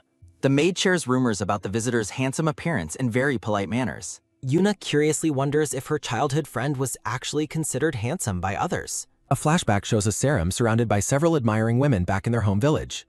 Yuna asks if the Grand Duke's refined looks aren't significantly more beautiful. Yuna praises her husband's physique, leaving the maid looking visibly awkward and nervous. Sparkles surround a close-up of Theo's striking blue eyes in this idealized view. A caption notes Yuna's biased view that every one of Theo's features is beautiful. Marin nervously agrees while privately recalling Theo's terrifying blood-soaked appearance on the battlefield. The maid mentions that their colleague Ray will be arriving a little late today. A narrative note signals that something significant is occurring at the training grounds. The scene shifts to the empty training grounds enclosed by high wooden fences. Asarum laughs while boasting to several knights about hunting a bear with a dagger. The visitor claims to be the village's best warrior, despite the knight's skepticism. Asarum tells the blushing knights that the mansion's maids are interested in their order. Achibi Asarum offers to arrange a meeting, much to the knights' excitement. Theo suddenly appears, questioning why the men are neglecting their training duties. The knights are startled while Asarum mocks Theo for being late and afraid. The two men clash violently with wooden training swords in the center of the grounds.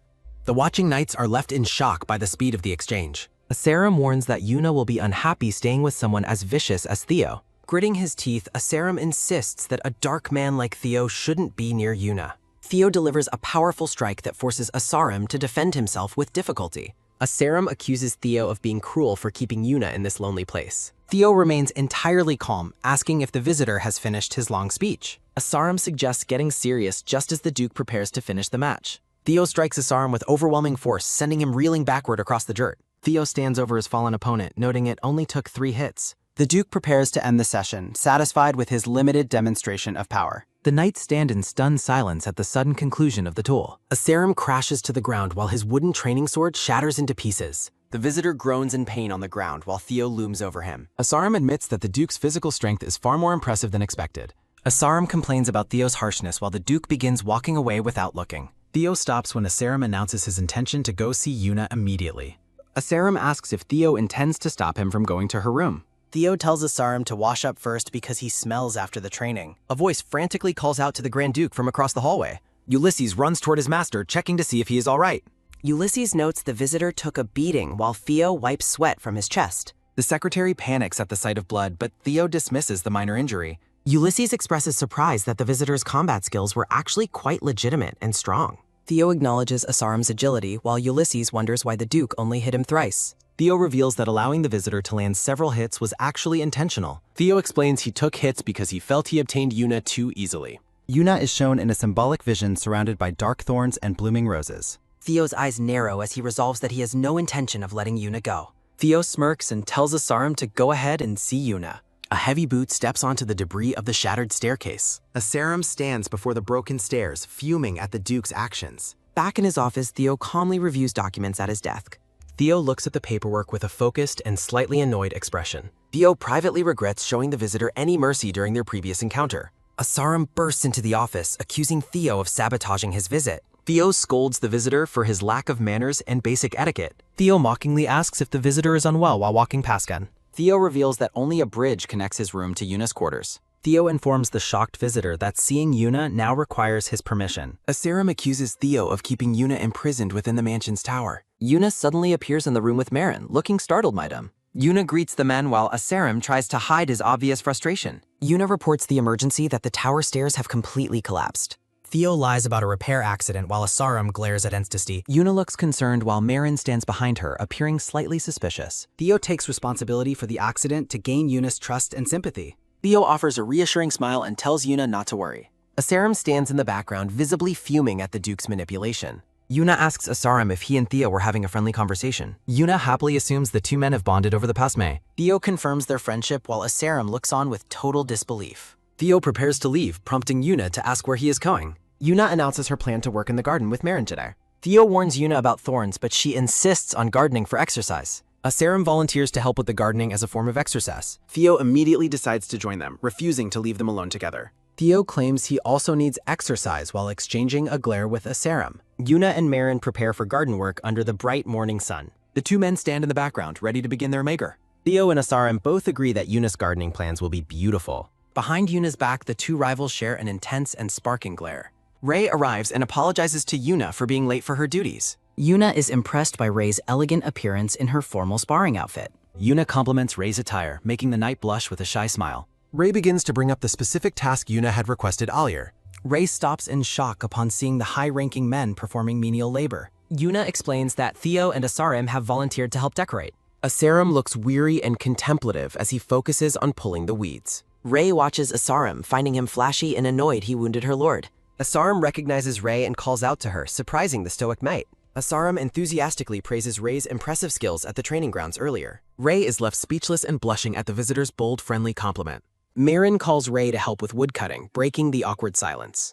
Yuna suggests that the two strong men should handle the woodcutting instead. Ray worries that the men might be too exhausted from their morning hike. Yuna points toward 2 large tree stumps that need to be removed. Yuna asks if the work is too difficult for her 2 volunteers. Theo grips his tool with competitive intensity, ready to prove his strength. Theo struggles with a heavy axe while Asaram questions his immediate exhaustion. Asaram boasts about his tree-chopping experience back on Lue Island. The brown-haired man exerts himself as he swings the heavy axe. Asaram struggles while Ray steps forward to handle the task herself. Ray's gaze is sharp and focused as she prepares a strike. Ray effortlessly splits the massive wooden log in a single blow. Yuna praises Ray's impressive strength while the former knight remains stoic.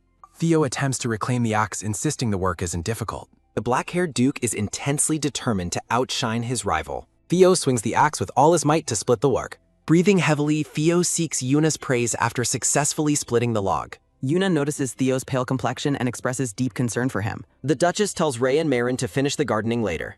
Yuna urges Theo to rest, worried about his lack of sleep. Theo stares at his wife with a dazed and smitten expression. Asaram invites Yuna for a walk, and she happily agrees. Yuna reminds a protesting Theo that he was supposed to rest. Yuna promises to return quickly while Asaram smiles at her warmly. Theo grabs Yuna's hand as she begins to walk away. Theo gazes at her longingly while holding both of her hands. The black-haired man asks Yuna to brew him tea upon her cabin. Yuna agrees while Asarim watches Theo's possessive behavior with total confusion. Theo watches from behind as Yuna and Asaram depart together. The Duke turns back toward Ray to give her an order. Theo commands Ray to have guards shadow them and report everything. Yuna and Asaram walk through the garden together in high spirits. Asaram notes the flowers are blooming despite the harsh cold winds. Yuna explains the local magic stones keep the garden in blue. Asaram mentions the river freezing in winter while glancing at Yuna. Narrative text notes that multiple shadows are following them through the trees. Asaram suspects Theo sent the many spectators to watch their walk. The brown-haired man notes the beauty of the path they're walking. Looking at the scenery helps put the silver-haired Duchess at ease. Asaram recalls that Yuna has loved long walks since her childhood. Asaram reminisces about their shared happy moments before the cold arrived. Clenching his fist, Asaram decides there is only one way forward. Asaram points to a cabin and Yuna confirms it is Earth. Asaram invites Yuna inside the cabin to discuss a recent tournament. Yuna enters the building while hidden shadows watch from the shroudway. Once inside, Asaram suggests they speak in their native Luhean language. Yuna is delighted to hear about Suma winning the warrior tournament. Asaram explains he missed the event while helping his busy father. Asaram makes Yuna laugh by imitating his father's strict and overbearing nature. The Duchess laughs heartily at the stories of their home island. Yuna pauses her laughter to ask how her father is doing. Asaram reveals her father has become a recluse since she left. Asaram insists that Yuna should tell her father about her happiness herself. Yuna explains she must stay for a year for appearance's sake. Asaram produces a scroll and tells Yuna she denigna. Standing in the light, Asaram smiles while holding the mysterious scroll. Ulysses enters the room while Theo begins a conversation. A shirtless Theo asks about Yuna's location, shocking the messenger. Ulysses notes Theo's incredible healing speed and asks about the Duchess. Theo is confused when told he returned much earlier than expected. Ulysses apologizes for telling Yuna to visit later while Theo slept. Theo demands a report on Yuna's activities from the secret guards. Theo is stunned to hear Yuna and Asaram entered a lot. Theo's anger flares as he questions their reason for entering together. Theo berates Ulysses because the guards failed to intervene during the mock. Ulysses reports the pair spoke a language the guards couldn't understand. Theo ponders the news that Asaram was pleading with his wife. Back in her room, Yuna lies awake, reflecting on her conversation. Yuna recalls Asaram mentioning a possible way to help her highland. In a flashback, Asaram discusses a legend passed down on Luhe Island. The legend tells of a figure with snow-white hair known as Sioran. Legend says the Sorin can gain power from the River of Memories. Asaram notes that the castle residents often compared Yuna to the Saren. Yuna remembers her father dismissing the legend as a mere story. Asaram insists drinking from the River of Memories could save their home. Asaram claims he found a lead about holy water at the temple. Asaram urges Yuna to visit the temple and drink the water. Asaram admits his source is untrustworthy but remains desperate for a solution. He explains his desire to protect Yuna from being labeled a thief. Yuna is moved and claps Asaram's hand in a show of support. Yuna promises to help the island and discuss the matter with Theo. Asaram cautions Yuna against mentioning the jade or the river to Theo. In the present, Yuna sighs in hopes Asaram's plan will work. She imagines the islanders finally being free from the eternal cold. Yuna envisions her father regaining his lost strength and vitality. The silver-haired Duchess blushes while thinking about her growing feelings for Theo. Yuna wonders if Theo views her positively after their recent walk together. Yuna feels a sense of joy, believing Theo is finally relying on her. A sudden realization strikes Yuna, causing her eyes to widen. Yuna panics upon remembering she promised Theo tea with yaw sleeves. Yuna rushes through the halls, fearing she has kept Theo waiting.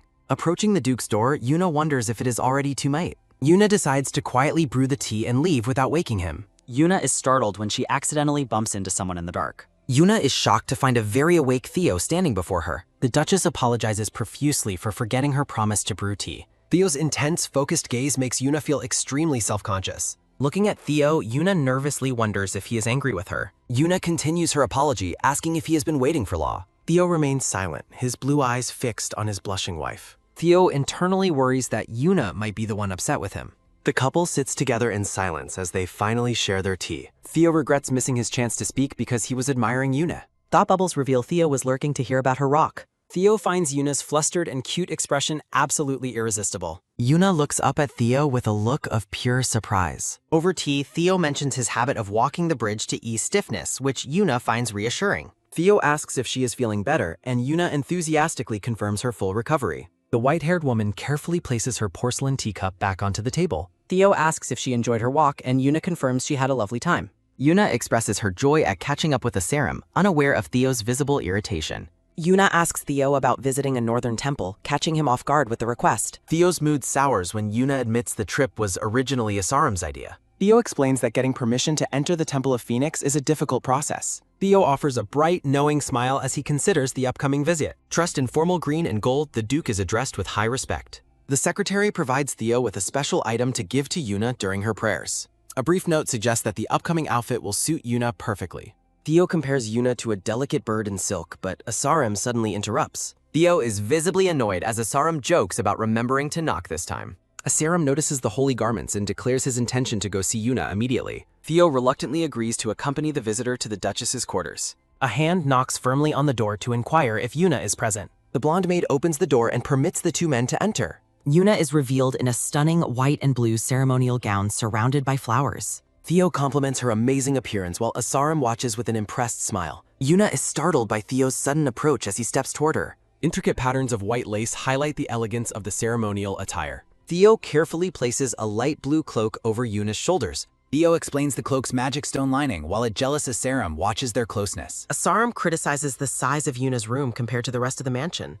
Yuna defends her cozy room, but Asaram expresses dissatisfaction with her living conditions. Yuna insists she chose this life, leading Asaram to question if she fears Theo. Asaram claims everyone in the mansion is on edge due to the Duke's presence. Yuna scolds Asaram and reminds him that Theo facilitated their temple visit. Asaram apologizes for upsetting her, claiming he was merely repeating common rumors. Theo suggests they focus on the temple's beauty instead of further bickering. Yuna apologizes to Theo while Asaram leads the way out of the road. Theo privately resolves to endure the visitor only until his inevitable departure. Asaram looks back with a serious and contemplative expression as they walk. The Grand Temple of Phoenix stands under a bright, clear sky. The trio enters the pristine white hallways of the holy temple grounds. A voice frantically calls out to the Duke from across the Zal. Lambros, the high priest of the Temple of Phoenix, appears looking quite startled. Lambros is shocked by Theo's presence, noting the Duke usually avoids such holy places. Theo asks if there is a problem with his arrival, prompting frantic apologies. Theo orders the priest to guide the Grand Duchess, leaving Lambros utterly bewildered. The priest's mention of the missing wedding ceremony causes Theo's temper to flare. Lambros bows deeply in apology for his rudeness toward the unexpected Grand Duchess. The high priest is suddenly struck by Yuna's ethereal and radiant beauty. An idealized golden statue of the goddess Daphne stands in resplendent light. Lambros believes Yuna is the living incarnation of the goddess herself. Theo glares at the priest, silently commanding him to keep his thoughts private. Theo stops Yuna for a brief moment before she proceeds further. Theo gently places a lace veil over Yuna's head, receiving her soft thanks. Yuna heads off to pray while Theo promises to wait for her return. The small maid instructs the two men to follow her inside. Theo and Asaram stand in a grand room waiting for Yuta. Asaram suspiciously asks if Theo planned this temple visit from the beginning. Theo reveals he investigated the details of how Asaram entered the duchy. Theo notes that Asaram spent a significant amount of time in Pios. Asaram flinches, visibly shaken by the Duke's knowledge of his past. Asarum questions if the Duke has been digging into his personal history. Asarum sits and accuses Theo of spying on him like a criminal. Theo claims he only wants Yuna, but Asarum accuses him of sugarcoating. Asarum claims he knows Yuna well enough to know she is unhappy. Asarum boldly asserts that Yuna would have been happier married to him. Theo tells Asarum to stop whining and calls his feelings truly disgusting. Asarum stands up and shouts, questioning if Theo has investigated himself. A blood-red vision depicts Theo as a demonic killer who topples nations. Asarum brings up rumors about Theo losing his sanity after his mother. Theo grabs Asarum's collar, ordering him to shut his mouth immediately. Yuna opens the doors and calls out to Theo in total shock. The white-haired woman stands frozen, horrified by the violence in the room. Yuna shouts for Theo to stop his aggressive behavior toward their guest. Theo releases Asarum, who gasps as Yuna rushes to check his well-being. Asarum claims he is fine even though a mark is on him. Theo turns his back and walks away as Yuna calls his name. Asarum asks if the Duke intends to apologize for his sudden outburst. Theo looks back coldly, stating he only asked Asarum to protect Yuna. Asarum scoffs at the Duke's aggression while Yuna watches them both. Asarum tries to lead Yuna away, calling Theo a dangerously violent person. Yuna stops and asks Asarum why he lied to her earlier. Yuna tells Asarum he no longer has the right to use her name. Yuna looks at Asarum with a cold, distant, and deeply hurt expression. Asarum is left stunned as Yuna turns her back on him completely. A close-up shows Asarum sweating and trembling from Yuna's harsh rejection. Theo walks through the hallway, scaring the priests as he passes by. Theo privately regrets being provoked into showing his violent side to Yuna. Theo considers Yuna's reaction and fears he has ruined her trust. Theo punches a stone pillar in a fit of rage and frustration. Theo leans against the cracked pillar, terrified that Yuna will leave him. Theo realizes that Yuna will eventually discover the truth of his identity. Theo resolves to keep Yuna captive even if she hates him forever. Yuna suddenly calls out to Theo, appearing through a purple haze. Theo clenches his bloodied fist, determined to never let her run away. Yuna runs toward her husband, her ceremonial dress trailing behind her. Yuna scolds Theo, saying he should have hit Asarum instead of Starum. Yuna expresses deep concern for Theo's bloodied and injured hand.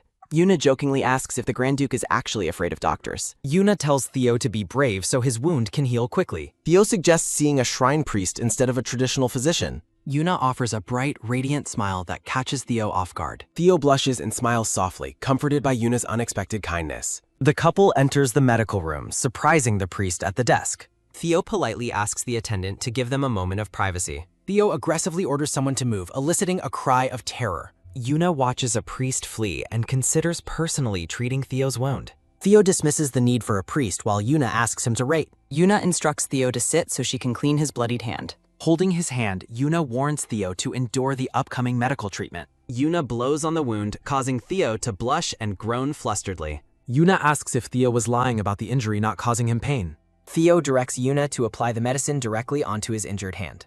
A vibrant green healing liquid is poured carefully onto the open wound. Theo explains that the medicine's effectiveness is due to infused divine power. Theo asks for Yuna's hand, momentarily ignoring his own healing injury. A soft glowing light surrounds the couple as they hold hands gently. Yuna reveals she overheard their previous conversation while seeking a temple guide. Yuna apologizes for Asarum's rudeness, which Theo dismisses as being perfectly fine. Theo characterizes the earlier conflict as a mistake and suggests moving forward. Theo tells Yuna his regret far outweighs any she might feel herself. Yuna responds with a lighthearted laugh, puzzled by Theo's earnest, cryptic words. Asarum suddenly bursts into the room and frantically calls out for Yuna. Asarum demands to know why they left and says he's searched everywhere. Yuna sternly halts Asarum's approach and demands he offer an immediate apology. Asarum admits his fault and suggests they find the holy water quickly. Yuna stops Asarum's approach and clarifies the intended recipient of his apology. Yuna gestures toward her husband, identifying him as the one Asarum wronged. Theo reacts with intense blushing when Yuna addresses him as her husband. The Duke stands paralyzed with secret joy at Yuna's formal, affectionate acknowledgement. Asarum watches the couple's intimate interaction with a stunned and silent expression. Yuna stands between the two men as Asarum maintains his quiet posture. Theo struggles to find his words after being called a husband by Yudat. Asarum bows deeply and expresses his gratitude for the Duke's unexpected generosity. The group is startled by frantic shouting and a commotion outside the door. Lambros bursts into the room looking terrified and calls out for the Duke. Theo asks for an explanation as the panicked priest demands his full attention. An urgent announcement reveals that all holy water in the temple has vanished. A close-up confirms the temple's large stone basin has completely dried up. Illustrated panels detail the architectural differences of the continent's 5 Daphne temples. Narration explains the miraculous distribution of never-ending sacred water from the main temple. Theo demands a full explanation from the kneeling, green-haired priest regarding the miracle. The priest admits the sacred water began decreasing 3 months ago before vanishing. The priest explains their use of fake water to keep temple outsiders away. Theo notes the timing of the drought matches Yuna's arrival in the principality.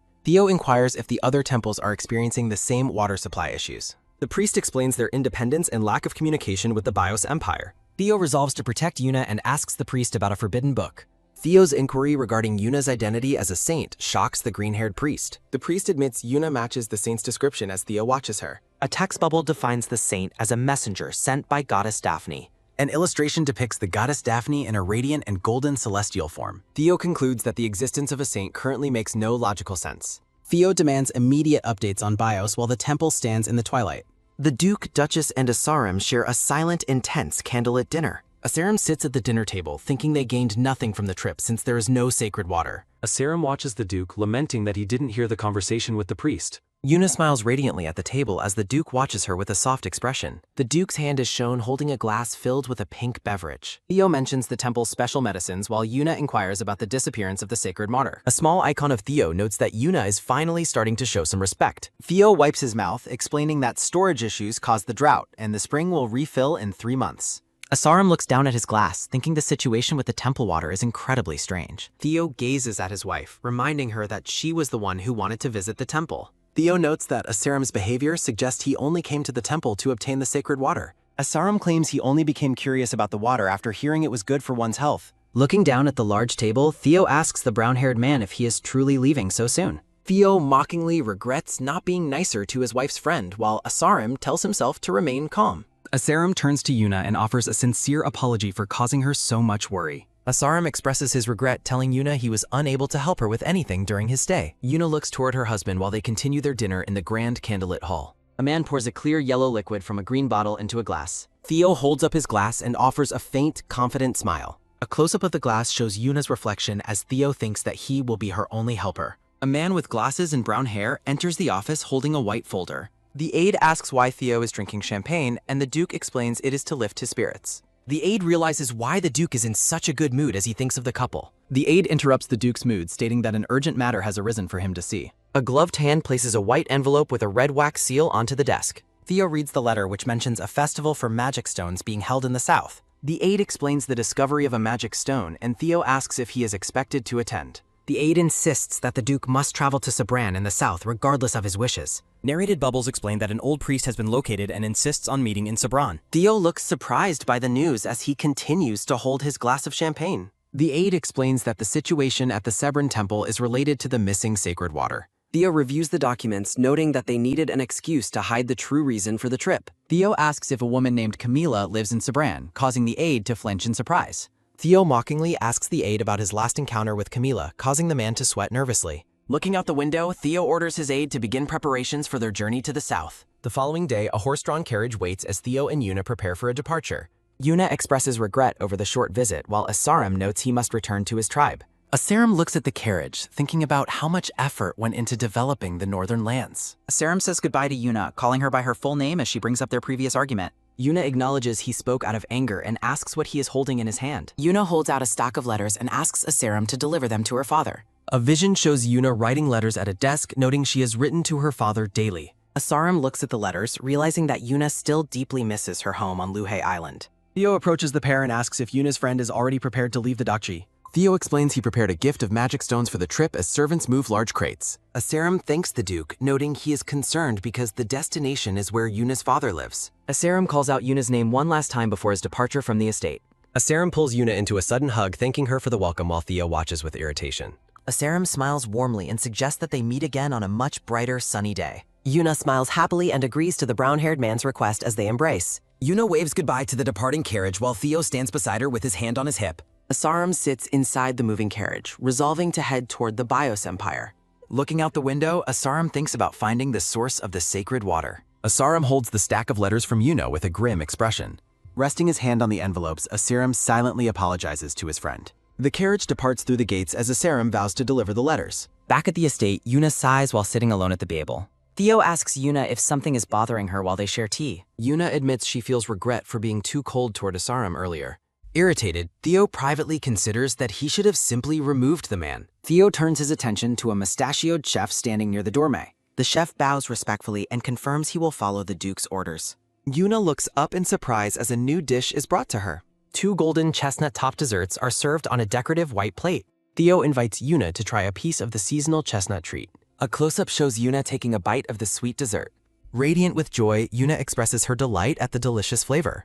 Yuna enjoys the soft texture while Theo thinks her reaction is adorable. Theo smiles warmly at his wife, pleased by her happy reaction. The couple enjoys a peaceful and scenic tea time surrounded by flowers. Setting down his tea, Theo mentions his upcoming journey to the south. Theo explains he must attend an event and will be away for weeks. Looking intently at her, Theo silently hopes Yuna asks to accompany him. Yuna acknowledges how busy Theo is while he watches her expectantly. Yuna cheerily reassures Theo that she will be fine with her attendance. With a bright smile, Yuna encourages her husband to go without worry. Theo stares back silently, looking visibly disappointed by her independent response. A brown-haired physician examines Theo's hand while the Duke looks away. The doctor notes that the wound healed perfectly thanks to immediate care. Theo remains pensive as the physician asks if he feels any other discomfort. Theo mentions he has a squirrel, shocking both the doctor and the aide.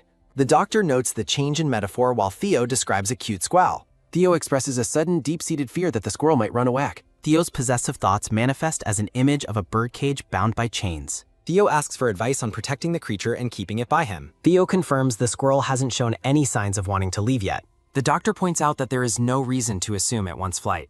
Narration describes the precious nature of the sudden happiness the Duke has found. Concerned about losing this joy, Theo asks the physician for a solution. The doctor suggests that Theo must make the squirrel acknowledge its master. The doctor explains that animals must be treated differently than humans. Building a bond through gentle feeding and petting is the doctor's primary advice. An illustration depicts a miniaturized Theo gently petting a small pink-eyed squirrel. Theo takes diligent notes, agreeing that following this advice will reduce his anxiety. Concentrating on his notepad, Theo commits to the petting and feeding strategy. The physician watches, thinking the Duke simply needs to learn self-control. Theo's expression becomes dark and intense as he vows to regain his humanity. Yuna hums a happy tune while brushing her long silver hair. An attendant notices Yuna's cheerful mood and asks if something good happened. Yuna glows with delight, thinking about the many praises Theo gave her. A flashback shows Theo offering bread and complimenting Yuna during their meal together. Theo gently pets Yuna's silver hair, noting he enjoys watching her eat. Complimenting Yuna's beautiful round eyes, Theo leaves the silver-haired woman flustered. Walking through the lush estate garden, Yuna marvels at the fresh hydrangeas. Yuna expresses surprise that the flowers have lasted this long without wilting. Theo praises Yuna's intelligence, causing her to blush and question his sincerity. Suggesting they walk deeper into the path, Theo receives Yuna's happy agreement. The couple continues their stroll together through the sparkling, flower-lined garden path. Malin brushes Yuna's hair as Yuna gushes about Theo's recent sweet praises. Malin struggles to imagine the formidable Grand Duke offering such gentle compliments. Malin suggests the Duke adores Yuna, catching the silver-haired woman by surprise. Malin credits Yuna for Theo's shift away from his reclusive drinking habits. Attributing Theo's new responsibility to marriage, Malin leaves Yuna deep in thought. A vision of Theo appears as Yuna reflects on being his wife. Yuna calls out to Malin, shifting her focus back to their conversation. Dressed in gardening attire, Yuna and Malin prepare to pull garden weeds. Yuna reacts with pure delight after spotting something adorable in the grass. 2 maids crouch on the lawn admiring a small and fluffy creature. Startled by Yuna's sudden presence, the 2 maids jump in surprise. Yuna looks down at the grass, discovering a small animal between them. A maid holds up an orphan tuxedo kitten she has been secretly nursing. Flushed with embarrassment, Yuna mentally insists she has no secrets to hide. Yuna points at the tiny kitten, startling the nervous maids once more. Radiant with excitement, Yuna is clearly captivated by the kitten's cute appearance. The 2 maids share a sigh of relief at Yuna's joyful reaction. Sitting on the grass, Yuna and the maids play with the kitten.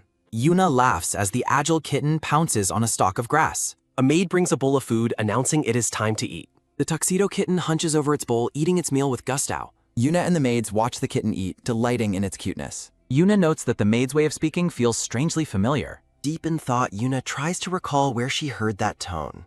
Yuna continues to dwell on the familiar manner in which they spoke. The silver-haired woman remains pensive, searching her memory for the voice's source. Breaking her concentration, a maid addresses Yuna during their time in the garden. The maids ask if it is possible to raise the kitten nearby. Worried about leaving the kitten outside, the maid hopes for Yuna's help. Yuna suggests raising it behind the garden and promises to ask Theo. The scene transitions to the grand exterior of the stone estate building. Theo stands in the hallway, glancing back toward the door with curiosity. Yuna approaches her husband, telling him she was lucky to find him. Theo looks surprised when Yuna asks if they can raise a cat. Theo gives his permission, and Yuna thanks him enthusiastically amidst blooming flowers. Petting her head, Theo calls Yuna considerate for thinking of the cat. Theo searches his pockets, mentioning he happens to have some candy. Offering the candy, Theo realizes he is treating Yuna exactly like a gat. Yuna looks shocked and demands to know what Theo is doing.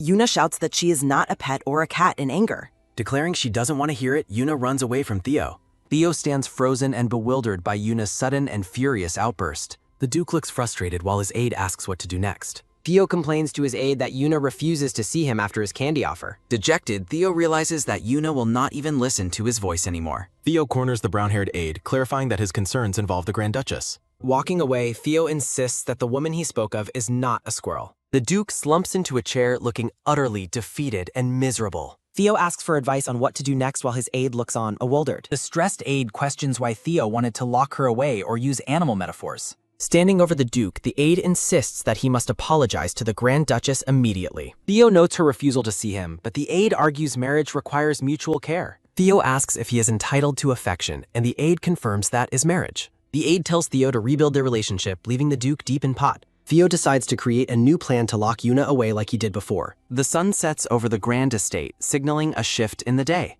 Crying in bed, Yuna calls Theo evil while reflecting on his recent hollow compliments. The silver-haired woman weeps, realizing she mistakenly thought Theo finally recognized her as his wife. Furious, Yuna punches her pillow and questions why she ever saw Theo as a husband. Yuna daydreams about Theo's attractive and reliable appearance before blushing into her pillow. Snapping out of her thoughts, Yuna is startled by a sudden knock at her door. Theo stands outside the room and asks Yuna if he may enter. Standing in the hallway with a red pouch, Theo pleads for Yuna to open the door. Yuna opens the door a crack, coldly asking her husband what he wants. Theo explains he has a gift for her as he holds up the red bag. The Duke offers a small red pouch filled with glowing green magic stones. Yuna asks if he wants her to play with the stones, but Theo quickly denies it. Theo looks dejected when Yuna rejects the gift, simply accepting her refusal. Theo mentions his departure tomorrow, noting he will leave the gift with an attendant named Ray. Yuna is taken aback, realizing that her husband is leaving for the south tomorrow. Yuna asks when he started seeing her as a cat, and Theo struggles to explain.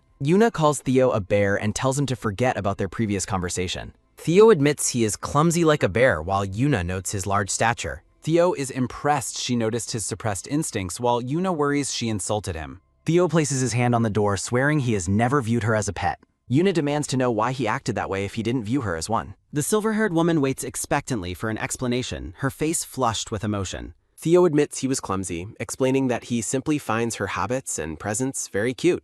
Yuna asks if he would enjoy being petted like an animal, and Theo surprisingly agrees. The Duke offers a warm, sincere smile that radiates a gentle and affectionate energy. Overwhelmed by his reaction, Yuna reacts with a mix of shock and extreme embarrassment. Flustered, Yuna announces she wants to rest and begins to shut the door. Yuna tells Theo to go away as she firmly closes the door in his face. Theo stands alone in the dark hallway, looking stunned by the sudden rejection. Euless, the Duke's aide, watches with a surprised expression from a short distance away. Euless notes the Duke's early return while Theo calls out to the aide. Theo abruptly orders Euless to go find a man named Khan immediately. Theo sits at his desk while Euless considers the skill of the Duke's shadow guards. Theo mumbles to himself that he no longer has a wife who loves him. Theo resolves to assign a shadow to watch Yuna constantly to prevent her escape. Leaning his head on his hand, Theo looks frustrated while Euless addresses him. The scene shifts to the estate courtyard where a grand carriage awaits departure. Euless informs the Duke that it is time to leave, and Theo quietly acknowledges him. Theo is startled as Yuna suddenly calls over his aim. The silver-haired woman rushes toward her husband with wide eyes. Yuna questions his silent departure while Theo admits he felt unwanted. Theo declares that he has resolved to stop calling Yuna cute.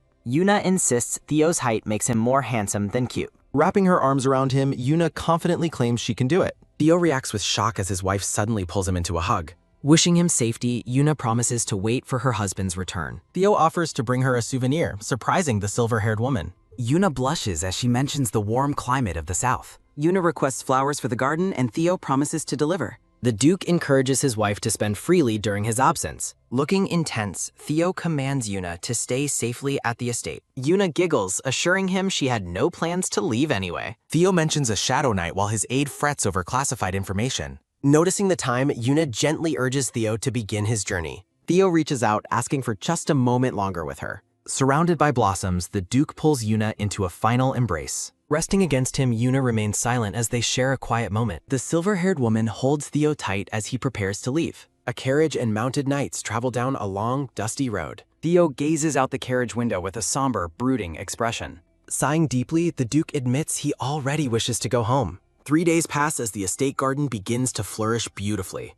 Yuna asks Ray for feedback while the attendant praises her efforts. Ray notes how Yuna transformed the garden specifically for the Duke. Malin rushes toward the garden, shouting for the Grand Duchess's attention. Breathless, Malin approaches Yuna as the silver-haired woman asked what happened. Malin announces an invitation to tea with the influential Brown family. The maid cheers for Yuna's social debut while Yuna looks up at it. The attendants discuss the lateness of the invitation's arrival at the estate.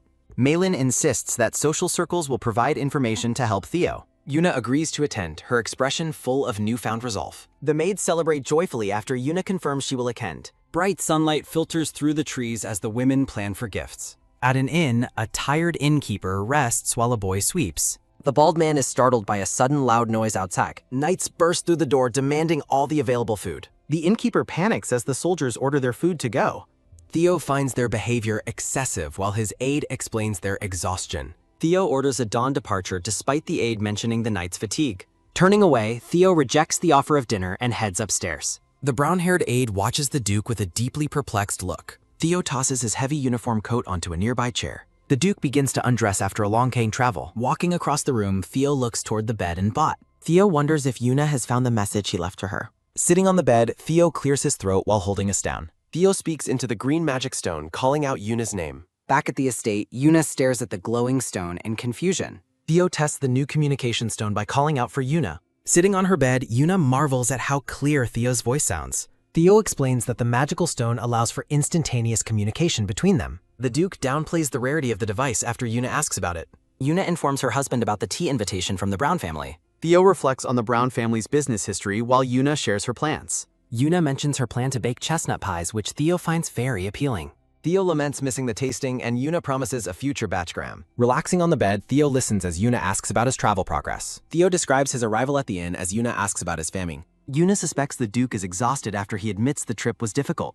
When Yuna suggests ending the call for rest, Theo reacts with visible surprise. Theo pleads for a longer conversation, claiming he has more things to ask. Heavy footsteps echo in the hallway as someone approaches the Duke's private room. The brown-haired aide carries a dinner tray, insisting the Duke must eat. Standing outside the door, the aide is startled to hear a conversation inside. Confused, the aide wonders why his master isn't alone in the room. The aide reacts with utter disbelief to a scandalous question overheard through the core. Panicking in the hallway, the aide questions if he actually heard Theo correctly. The brown-haired man is paralyzed with shock by the blunt admission from inside. Theo reveals he is currently undressed while framed by a romantic rose backdrop. Yuna is completely speechless and flushed after hearing Theo's unexpected and bold claim. Theo flusteredly explains that he only undressed because of the intense southern heat. Yuna notes that Theo usually wears very little, even in the colder north. The silver-haired woman blushes while complimenting the definition of Theo's physique under moonlight. Yuna frantically denies any intentional peeking at his body, leaving Theo looking confused. Yuna tries to change the subject by mentioning that she is wearing pajamas. The black-haired Duke turns a deep shade of red as he processes her words. Theo is overwhelmed by the realization of her sleeping habits, looking completely flustered. A sudden loud noise echoes from the room as feathers burst into the air. Theo destroys a pillow in his flustered state while lying about the sound. The aide finally bursts into the room, demanding to know what is going on. Yuna recognizes Julius's voice through the stone and asks what the commotion is. Theo abruptly ends the communication, telling Yuna he will contact her again later. The Duke admits the aide has arrived, while Julius looks on with disapproval. Julius berates Theo for using a rare artifact for such trivial and flirtatious talk. Theo dismisses concerns about potential war while the aide shakes with absolute rage. The aide continues his lecture on the stone's astronomical cost and royal exclusivity. Theo ignores the scolding and orders 3 more stones, further infuriating his aide. Back at the estate kitchen, the staff prepares to inspect the freshly baked goods. Chef Hans cautions Yuna about the heat while offering to handle the tray. Using protective mitts, the attendant Ray carefully removes the pies from the other. Everyone admires the golden color of the pies as they are set down. Ray and Malin discuss the quality of the pastry while Yuna looks on happily. Yuna suggests gathering the other servants to get an honest and objective evaluation. The attendants agree that an objective evaluation from the staff is an excellent plan. A little later, Yuna addresses the assembled servants and thanks them for their time. The silver-haired Duchess presents the chestnut pies and asks for the staff's feedback. A close-up shows a maid taking a bite of the freshly prepared pie. The servants bluntly inform a shocked Yuna that she used far too much salt. Servants enjoy the pies as Yuna listens to their praise. Malin leans to whisper a secret to the surprised Duchess. The maid explains that commoners rarely taste expensive desserts like chestnuts.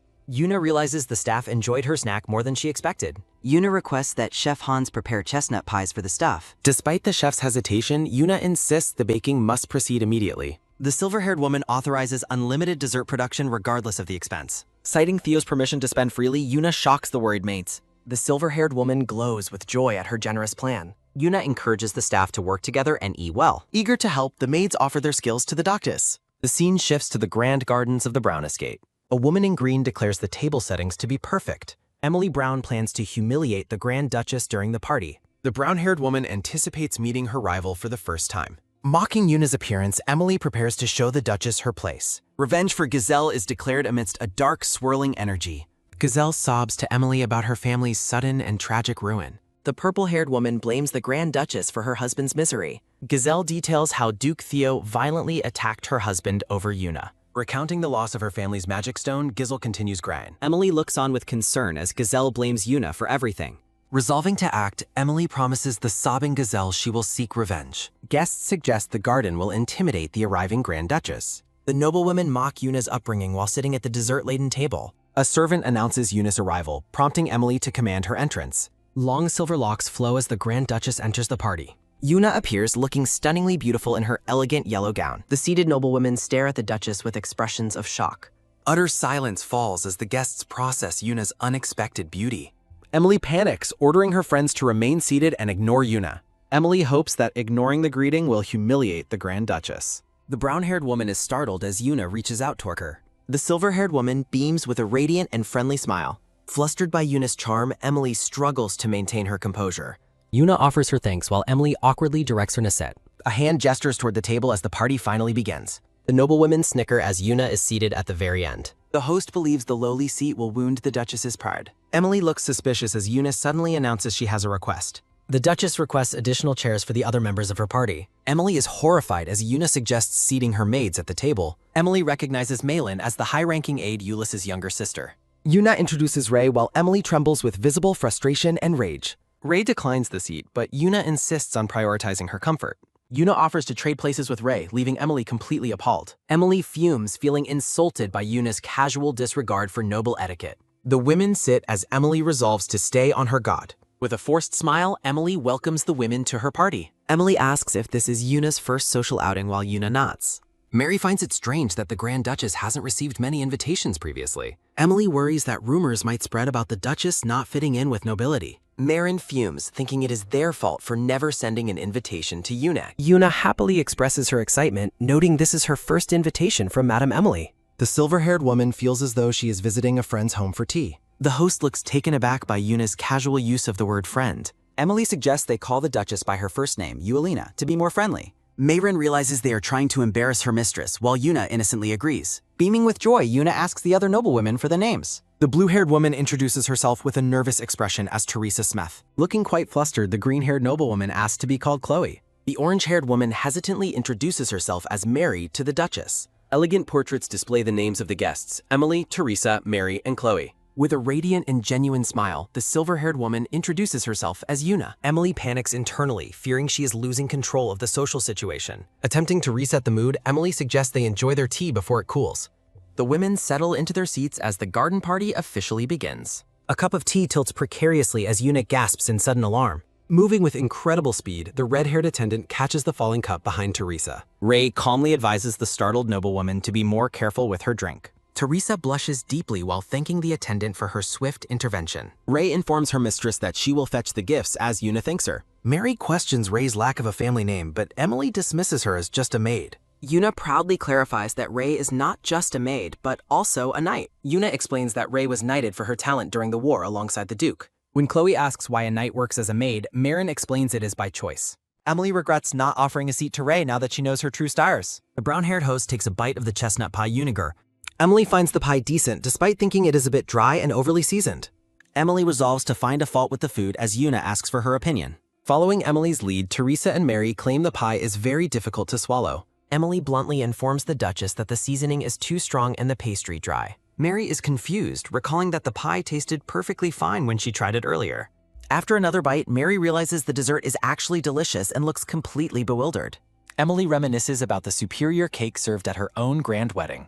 Mary and Teresa recall the unique cream used by a famous imperial pâtissier for the event. Emily turns to Yuna and asks what kind of cake was served at her wedding. The noblewomen mock Yuna after realizing she never had a formal wedding ceremony. Emily leans in with a cruel smile, asking if there was a reason for no ceremony. The silver-haired Duchess looks deeply hurt and flinches as the interrogation continues. Marin stands up to defend Yuna, but Emily claims she is just being curious. Emily continues to pressure Yuna about the lack of a proper wedding celebration. The host watches with a predatory gaze, enjoying the Duchess's visible discomfort. Emily asks if it was the Duke who decided against having a wedding ceremony. The brown-haired woman repeats the stinging question, highlighting the Duke's supposed lack of interest.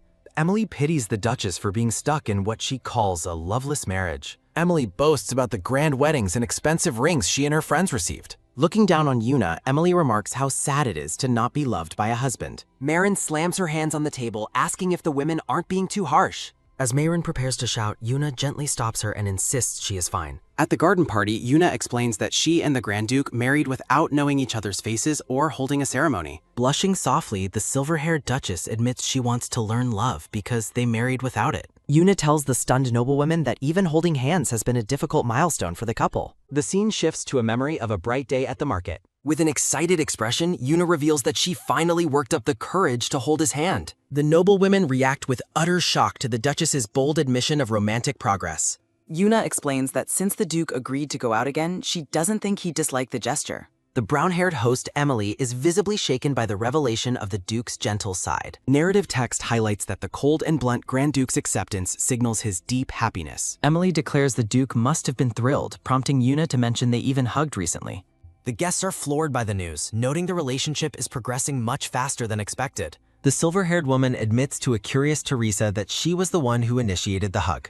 Yuna explains she hugged him to see him off, and the noblewoman eagerly offered to judge the romantic intent. The ladies envision the handsome Duke embracing Yuna amidst a flurry of romantic flower petals. Emily panics, realizing she got so caught up in the story that she forgot her plan for revenge. Looking at the beaming Duchess, Emily begins to wonder if Yahello ever had ill intentions at all. Emily concludes that someone as sincere and literal as Yuna couldn't possibly be malicious. The host realizes Gazelle's husband was the likely culprit, enjoying a truly relaxed conversation for the first time. Emily reflects on how refreshing it is to have an honest talk instead of the usual social posturing. Ray arrives carrying a tall stack of wooden boxes, catching the attention of the surprised Duchess. The red-haired attendant presents the boxes as special gifts from the Grand Duke to the assembled ladies.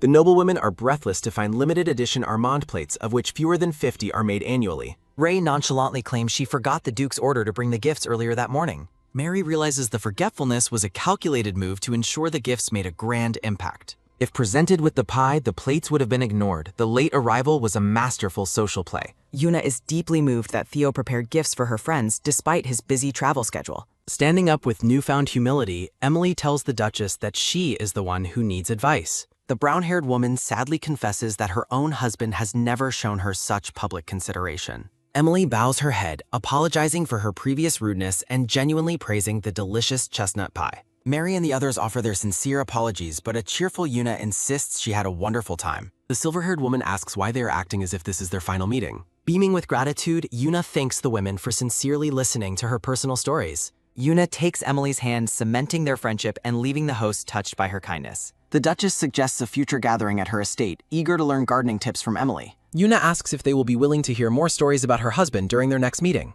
A subtle sound signals the departure of the guests as the party concludes. Riding home in her carriage, Yuna feels a sense of ease after the honest and heartfelt gathering. Mayrin praises the Duchess's charm, while Yuna modestly insists the noblewomen were simply kind to her first. The attendants argue that the women only yielded because of Yuna's gracious apology at the end. Yuna admits the wedding comments hurt, but she is happy the group eventually opened up to her. Looking ahead, Yuna asks her aides what they should prepare for their own upcoming tea party. The scene transitions to a grand building bathed in the warm light of the setting sun. Count Woodlight nervously approaches the Duke, mentioning the upcoming festival and Yuna's first visit. The black-haired Duke sits in silence, his hand resting firmly on his knee. Duke Theo coldly interrupts the rambling noble, demanding that he get straight to the point. When the Count asks for a business investment, the Duke stands up and refuses to hear another word. Theo commands his aide Ulysses to handle the matter and glares at the trembling Count. Citing his extreme workload, the Duke dismisses the man and leaves the room with an icy finality. A dark, satisfied smirk crosses the Duke's face as he thinks of his private plans. Gazing at a glowing green magic stone, Theo softly whispers Yahello's name with a look of pure adoration. A voice calls out to Yuna through a mysterious magical connection. Holding a glowing green orb, the black-haired Duke asks if Yuna can hear him. With a warm and gentle smile, Theo asks how the tea party went. In her room, the silver-haired Duchess reports the gathering was a sweet success. Theo praises her kind nature, but Yuna humbly denies being a special person. Admiring the magic stone, Yuna asks when he found time to prepare gifts. The Duke casually claims the idea simply came to him in the moment. A narrative bubble reveals Theo sent a messenger immediately after learning of the party. Chibi Theo gloats over the success of Rei's well-timed gift delivery mission. Narrative text explains Theo suspected the noblewomen were plotting something malicious against Yuna. Theo relaxes, satisfied that his intervention ensured Yuna's happiness at the gathering. Yuna's voice emanates from the orb as she prepares to make a confession. The Duke asks for clarification after Yuna admits to spending a large sum. Yuna explains the spending will be ongoing and difficult to fully calculate. Yuna reveals she hired kitchen assistants to provide treats for the estate staff. Theo encourages her to spend freely, though Yuna worries about using his money. The Duchess's heart races as she is overwhelmed by Theo's generosity and support. Though miles apart, the couple shares a quiet, intimate moment over tea. Leaning close to the greenstone, Yuna softly whispers Theo's name. Theo is stunned into silence as Yuna confesses that she misses him. His heart pounds as Yuna frantically tries to walk back her bold admission. Overcome with embarrassment, the blushing Duchess shakes her head in a panic. In her flustered state, the magic stone slips from Yuna's hand and cracks. Yuna despairs over the broken orb, realizing it was meant for a single use. A sudden green glow emanates from a spare stone as Theo's voice calls. Yuna quickly resumes the call, apologizing for the sudden and accidental disconnection. A tender message appears, confirming that Theo misses her just as much. The Duchess smiles brightly, her heart fluttering at his heartfelt and honest response. Both Yuna and Theo treasure the remaining moments of their magical long-distance conversation. The scene shifts to a grand temple perched precariously atop a jagged cliff. Theo leads Ulysses up the steep stairs, mocking his aide's poor physical condition. Gasping for air, Ulysses questions why the Duke was training so late last night. Theo blushes, admitting he needed to exhaust himself to avoid rushing home. Chibi Theo quickly changes the subject as they reach the temple entrance. They approach the building where their contact is expected to be waiting inside. A gloved hand knocks firmly while announcing their arrival to High Priest Perkos. The door creaks open to reveal a figure dressed in ceremonial white robes. The elderly High Priest Perkos welcomes his visitors, noting he anticipated their visit. Inside the parlor, Ulysses notes the interior is surprisingly different from the exterior. Perkos, the High Priest of the Eye of the Storm, prepares a pot key. Theo asks about the tea and Perkos explains it is meant to relieve fatigue.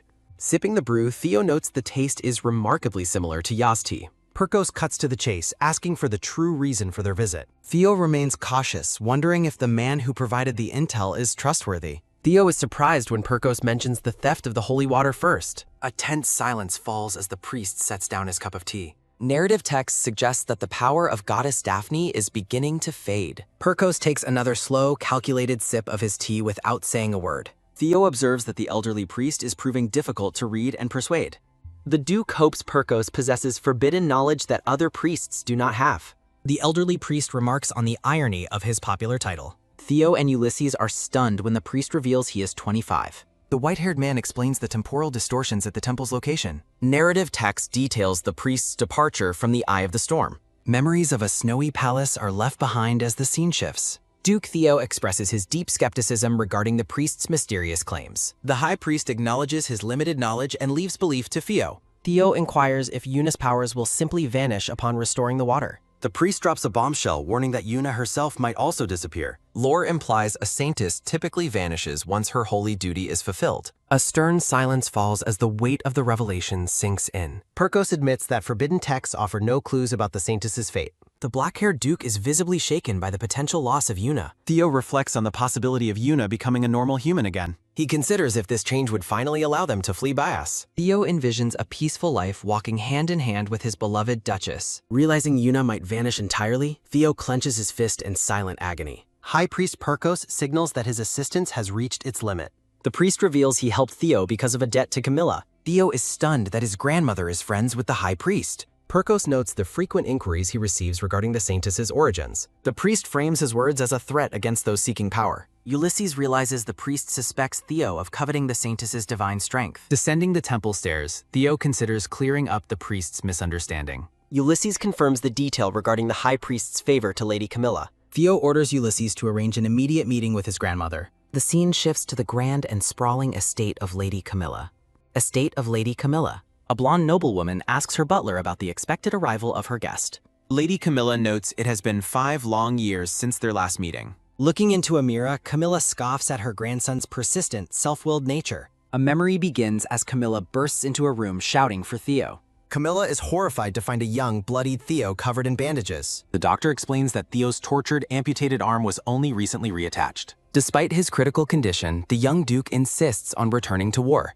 Theo argues that he cannot leave his post while the enemy is vulnerable. Overcome with frustration and fear, Camilla strikes her grandson across the face. The elder noblewoman glares at the boy with a mix of fury and despair. Camilla screams, questioning the suicidal nature of the imperial bloodline's dark desires. She accuses him of trying to die just like her son before him. Narrative text highlights the painful truth behind Camilla's harsh and desperate words. Snapping her fan shut, Camilla reflects on the cruelty of her own past. Standing alone, she remembers the day she spoke just as harshly to her son. Younger Camilla questions her son's choice to marry Grand Duchess Karen Rose. Her son defends his choice, lamenting the suffering caused by imperial greed. Camilla slams her hand down, terrified for his health in the harsh Larth. The blonde man remains steadfast, declaring that Karen Rose's status is irrelevant. He insists that his love is the only factor that truly matters. Camilla reacts with cold finality, refusing to accept his rebellious romantic decision. Her son urges her to leave if she cannot support his path. Camilla walks away, vowing to live as though her son no longer exists. The scene follows a woman in a purple gown as she walks through a grand hallway.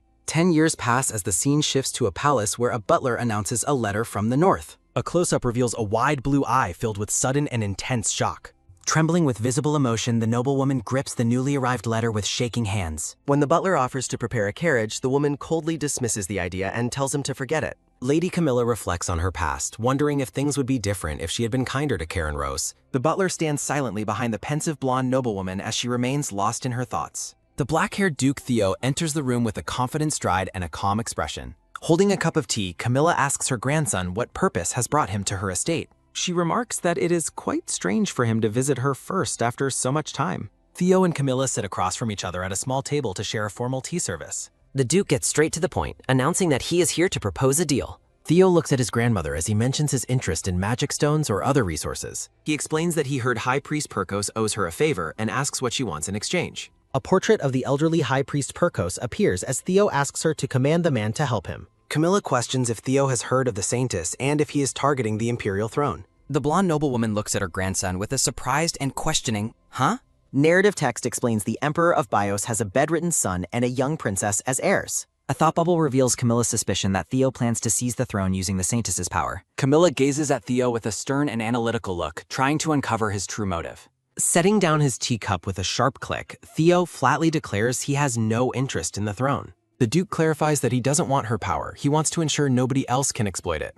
Lady Camilla is stunned into silence by Theo's unexpected and selfless declaration. She peers at him, wondering what his true nature is if he wishes to make the Saintess's power unusable. Camilla warns him that Perkos will never trust a member of the royal bloodline. Theo looks at her firmly, asking for a promise that she will secure the High Priest's assistance. Camilla agrees to the request, noting that stopping the royals from stealing divine power is easy. Clasping her hands, Camilla promises to arrange a meeting tonight, noting Theo's obvious desperation. Theo leans forward, asking what she wants from him as her part of the deal. Camilla mentions the rumors of his marriage to a woman from a remote island village. She suggests he should meet Princess Echelon during the festival instead of staying with his wife. Narrative text reveals the Echelon Kingdom became wealthy through successful investments in magic stone technology. Theo looks annoyed and immediately rejects the suggestion of meeting another princess. A chibi flashback shows King Eshkelon collapsing in a rage after refusing to let Theo marry his daughter. Camilla ignores his refusal and asks how his life with the current Duchess is going. She mocks him, claiming he doesn't love her and noting they never even had a proper wedding ceremony. A soft image of the silver-haired Yuna appears, looking confused and innocent.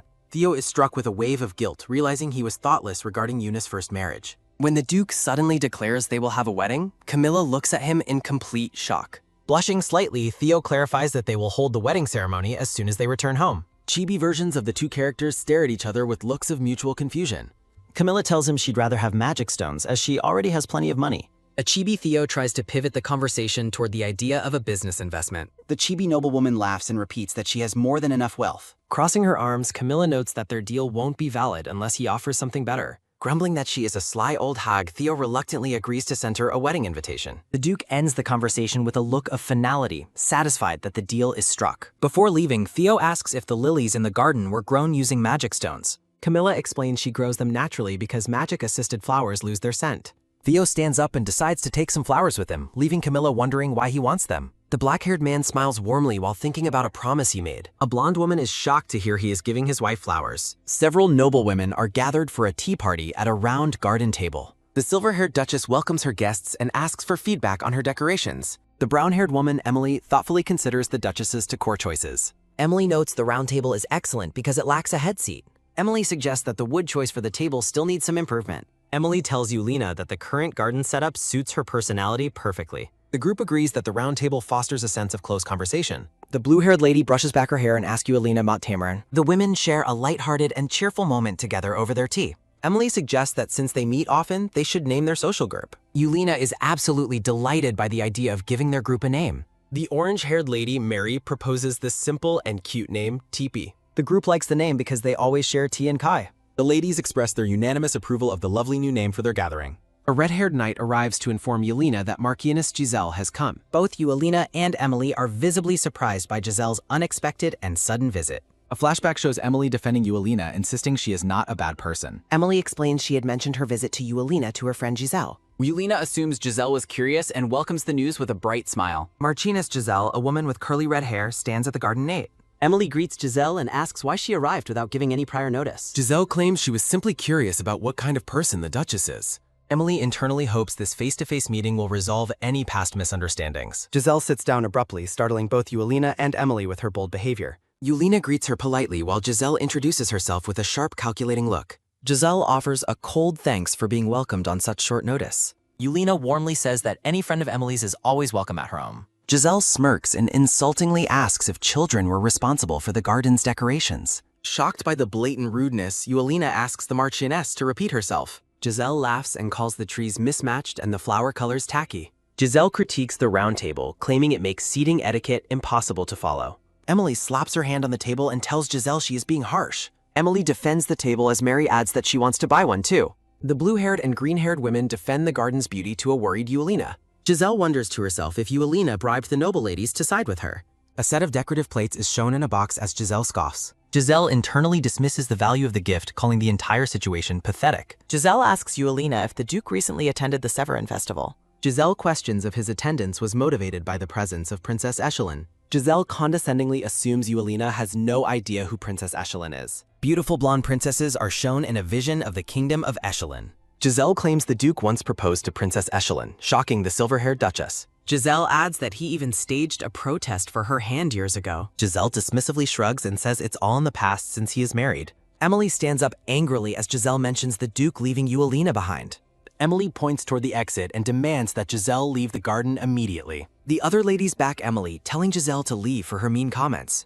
Giselle scoffs and acts innocent while a guard approaches her from behind. Lady Ray glares sternly at the increasingly annoyed Marchioness Giselle. Lady Ray warns Giselle she will face consequences for further rudeness. Giselle shudders as an intense, sudden chill washes over her body. Giselle huffs and storms away, claiming she has better things to gain. Yelena looks on with concern as the Marchioness makes a hasty exit. Emily gently takes Yulena's hand and advises her to ignore Giselle's comments. The noblewomen share personal stories about their own husbands' past romantic histories. Yelena expresses her gratitude while internally dwelling on the princess's alleged beauty. Emily reminds the Duchess that only their current happiness truly matters now. Yulena's curiosity peaks as she asks about the princess's legendary appearance. The silver-haired Duchess blushes deeply while comparing herself to the distant princess. The group loudly insists that Yelena is far more beautiful and captivating. The scene shifts to a majestic, illuminated estate during the evening festival. Duke Theo stands alone inside the grand hall, quietly sipping red wine. Nearby guests gossip about the Duke's rare attendance at such a public event. Chibi-style guests excitedly plot to pitch their business ideas for the Duke's funder. Ulysses approaches Theo to report that the priest from Perkos has arrived. Theo turns his head sharply as he prepares to meet the religious figure. The Duke immediately shuts down an approaching guest's attempt to speak. Theo orders the crowd to clear out while Ulysses manages the dismissal. Ulysses politely informs the guests that all investment proposals must go through him. Ulysses focuses on his mission to secure profitable ventures for the duchy's funds. Ulysses organizes the crowd into a line while Theo exits the ballroom. The grand architecture of the estate stands tall beneath a clear, starry sky. Theo enters a secluded room where a mysterious high priest awaits him. Perkos, the high priest, stands ready to discuss a grave and private matter. Perkos mentions rumors about Theo's past relationships while they sit for tea. The high priest demands a more significant commitment than mere verbal promises. Theo insists that his previous statements on the matter were already definitive. Perkos demands a sacred vow that is literally bound to the Duke's life. The Duke is visibly stunned by the priest's demand for a life vow. Theo questions if the priest is referring to the legendary god's vow. A hand firmly grasps the golden rope known as Daphne's cord. Theo dismisses the need for long explanations and prepares to begin. The glowing title for the sacred god's vow ritual appears in the light. Ritual text explains how Daphne's cord binds the oath directly to one's soul. Theo begins the process of wrapping the divine cord around his bare wrist. Perkos warns that breaking this vow will result in the participant's death. The priest instructs the Grand Duke to vow to protect the Sanctus. Theo's intense gaze reflects his resolve to protect his wife at all costs. Golden light erupts from the cord as it constricts painfully around Theo's arm. Perkos calmly explains that the blood-based nature of the vow causes physical pain. Theo clenches his fist as the divine power begins to drain his blood. A massive surge of energy forces a pained scream from the struggling Duke. The High Priest announces that the soul-binding ritual is finally complete. The glowing rope fades away, signifying that the vow has been forged. Perkos praises the Duke's ability to endure such an agonizing ritual. The pair remains in the quiet room, viewed from behind a glass partition. Perkos reveals that only the person making the vow experiences the pain. Chibi Theo glares at the priest for making the experience so unnecessarily painful. Theo sits across from the High Priest and asks if he is ready to talk. Perkos maintains a stern expression as he prepares to reveal the truth. Theo dismisses the basic religious text, stating he already knows only the Sanctus can fix holy water. Perkos cryptically confirms that that would be true if there were actually a problem with the water. Confused, Theo listens as Perkos reveals that the holy water supply is not drying up. The High Priest explains that someone is intentionally stealing the holy water. Perkos notes that the water is being systematically stolen from multiple major temples. Theo realizes that Perkos cannot be lying while bound by the life-risking god's vow. Perkos explains he is investigating the motive of the thieves to better protect the Sanctus. The High Priest identifies the Bios Empire as the primary suspect in the thefts. Theo notes he is already aware of the Empire's desire for the Sanctus's power. Perkos suggests that the massive scale of the theft implies others are involved. Perkos asks why Theo is so certain of the Sanctus's existence and how her power is stolen. The priest notes that Theo's journey for information confirms his knowledge of her existence. Perkos observes that Theo remained completely unfazed when hearing about the Bios Empire's schemes. Theo realizes he was being tested as Perkos confirms Theo's prior knowledge of the situation. Theo suggests Perkos also knows her identity, but Perkos insists he must act with caution. Perkos explains that he is under constant surveillance and cannot move freely. A flashback shows the priest intentionally meeting with a mysterious hooded figure. Perkos reveals he acted as bait by contacting those seeking the Sanctus's power. Approaching her directly would raise too much suspicion, so Perkos took a dangerous alternative. Perkos ponders why the recent prophecies focus on stealing power rather than protecting the Sanctus. The priest delivers a final warning that breaking their sacred vow results in death. As evening falls, Perkos promises to visit the Duke's estate once his investigation concludes. Perkos mentions that divine power now resides in Theo and asks him to bless the world. Theo scoffs at the idea of bestowing blessings after the painful ritual. Thinking of Yulina, Theo vows to protect her regardless of the opponent he faces. A horse-drawn carriage travels through the thick green trees of a sunlit forest. Theo gazes out the carriage window as he continues his long journey home. The Duke notes they will reach the depths of the forest very soon. Theo gazes at a bouquet of lilies he has placed under a protection spell. Exhausted, Theo decides to get some sleep before switching to traveling by horseback. In a nightmare, a young Theo screams for his mother during a blizzard. Young Theo desperately begs his unconscious dark-haired mother to wake up in the snow. Crying, the boy tells his mother he protected the duchy and wants to go home. The recurring dream always begins with Theo holding his mother in the freezing cold. A foot sinks deep into the heavy snow during the relentless winter storm. The bitter wind howls as snow blurs the vision of the struggling boy. Theo laments that in every dream he repeatedly fails to save his mother. He is overcome with a sense of worthlessness as he lies in the snow. Tears stream down Theo's face as he remains trapped in the painful memory. A bright glowing orb appears in the darkness and commands Theo to wake up. A hand twitches as the mysterious voice insists that the nightmare is no place for him. A radiant, white-haired figure appears, worried about Theo's body being so cold. Floating in the dark void of his mind, Theo wonders who is speaking. Theo struggles to move or see while the glowing figure continues calling out to him. The gentle, luminous woman tells him that he can finally stop hurting now. The glowing spirit leans over Theo's body as they lie together in the snowy dream. Theo feels a sudden, incredible warmth as his eyes flutter open within the dream. Comforted by the warmth, Theo finds himself wanting to drift back into a peaceful sleep. Duke Theo wakes up in distress, covered in a cold sweat. The black-haired man realizes he has suffered through another recurring nightmare. Theo reflects on a mysterious, unfamiliar voice heard during his dream. He stands outside, sensing an unusual and unsettling presence nearby. Theo calls out to verify if his butler is still nearby. Ulysses knocks on the carriage, asking if the Duke is all right. Theo calls for Ulysses as he prepares to exit the carriage. The Duke emerges looking pale and deeply troubled by a discovery. Ulysses expresses concern, but Theo demands he address a specific problem. Theo presents a bouquet of lilies that have all mysteriously withered. Ulysses is confused because preservation magic should have kept them alive. They discuss how returning south immediately will cause a week's delay. Theo feels guilty about potentially disappointing Yuna with the dead flowers. The blonde butler suggests there might be another way to succeed. Ulysses whispers a secret he overheard at the Magic Stone banquet. A tall stone tower stands silent under the bright full moon. Yuna flops onto her bed, exhausted after a very busy day. The silver-haired Duchess celebrates finishing the garden decorations at the manor. Yuna takes pride in having replaced all the carpets and curtains. The staff notes how much more alive the manor feels now. She rolls onto her side, hoping Theo will appreciate her efforts. Yuna remembers she was gifted a special night cream to try. She recalls being told to use the cream before going to bed. A memory shows the maid, Mayrin, offering the gift to Yuna. Mayrin explains the cream will make the Duchess's skin glow overnight. The maid thanks Yuna for teaching her about sincerity over status. Yuna expresses her own gratitude to Mayrin for her constant support. The Duchess admits she wouldn't have attended the party without her. Mayrin wonders if the cream was necessary for such a dazzling woman. Yuna worries about the cost, but the maid insists it is fine. Back in the present, Yuna begins applying the white night cream. A sudden knock at the door interrupts Yuna's evening skincare routine. Yuna is surprised when Ulysses announces his arrival at such a late hour. She opens the door with her face entirely covered in white cream. Ulysses looks completely drained and exhausted as he greets the Duchess. The butler explains they arrived early because Theo rushed the journey home. Ulysses stares in stunned silence at Yuna's white-masked and glowing face. Yuna mentions that she is trying out the gift from Mayrin. Ulysses questions the maid's finances while Yuna asks about her husband. Ulysses informs her that the Duke is already asleep for the night. Yuna resolves to look her best for Theo tomorrow morning instead. Ulysses reveals that an important female guest will arrive tomorrow evening. The Grand Duchess is curious to know who the visitor is.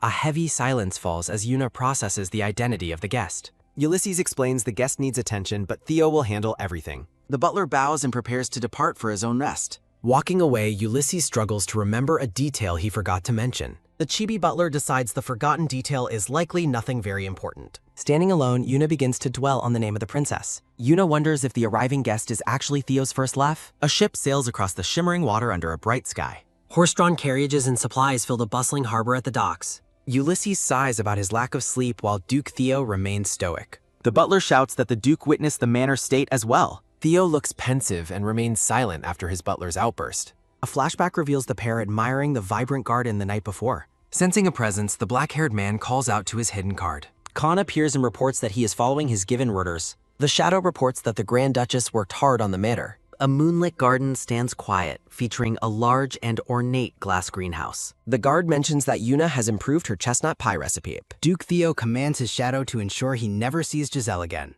Theo tells Ulysses to inform Yuna that he went straight to bed. He orders the butler to dismiss the rumors regarding the Echelon princess. Ulysses is shocked and asks why the Duke won't tell her himself. Looking at the dead lilies, Theo notes that they have all withered. He clenches his fist, determined not to return home empty-handed. Theo tells his butler to prepare for the docks at dawn. Ulysses sighs, dreading another day without sleep as the sun rises. An envoy arrives to deliver a message from the kingdom of Echelon. The black-haired man asks for the item the messenger has brought. A white box opens to reveal a sparkling, crystalline magic stone lily. Ulysses declares the exquisite gift to be worthy of a royal errand.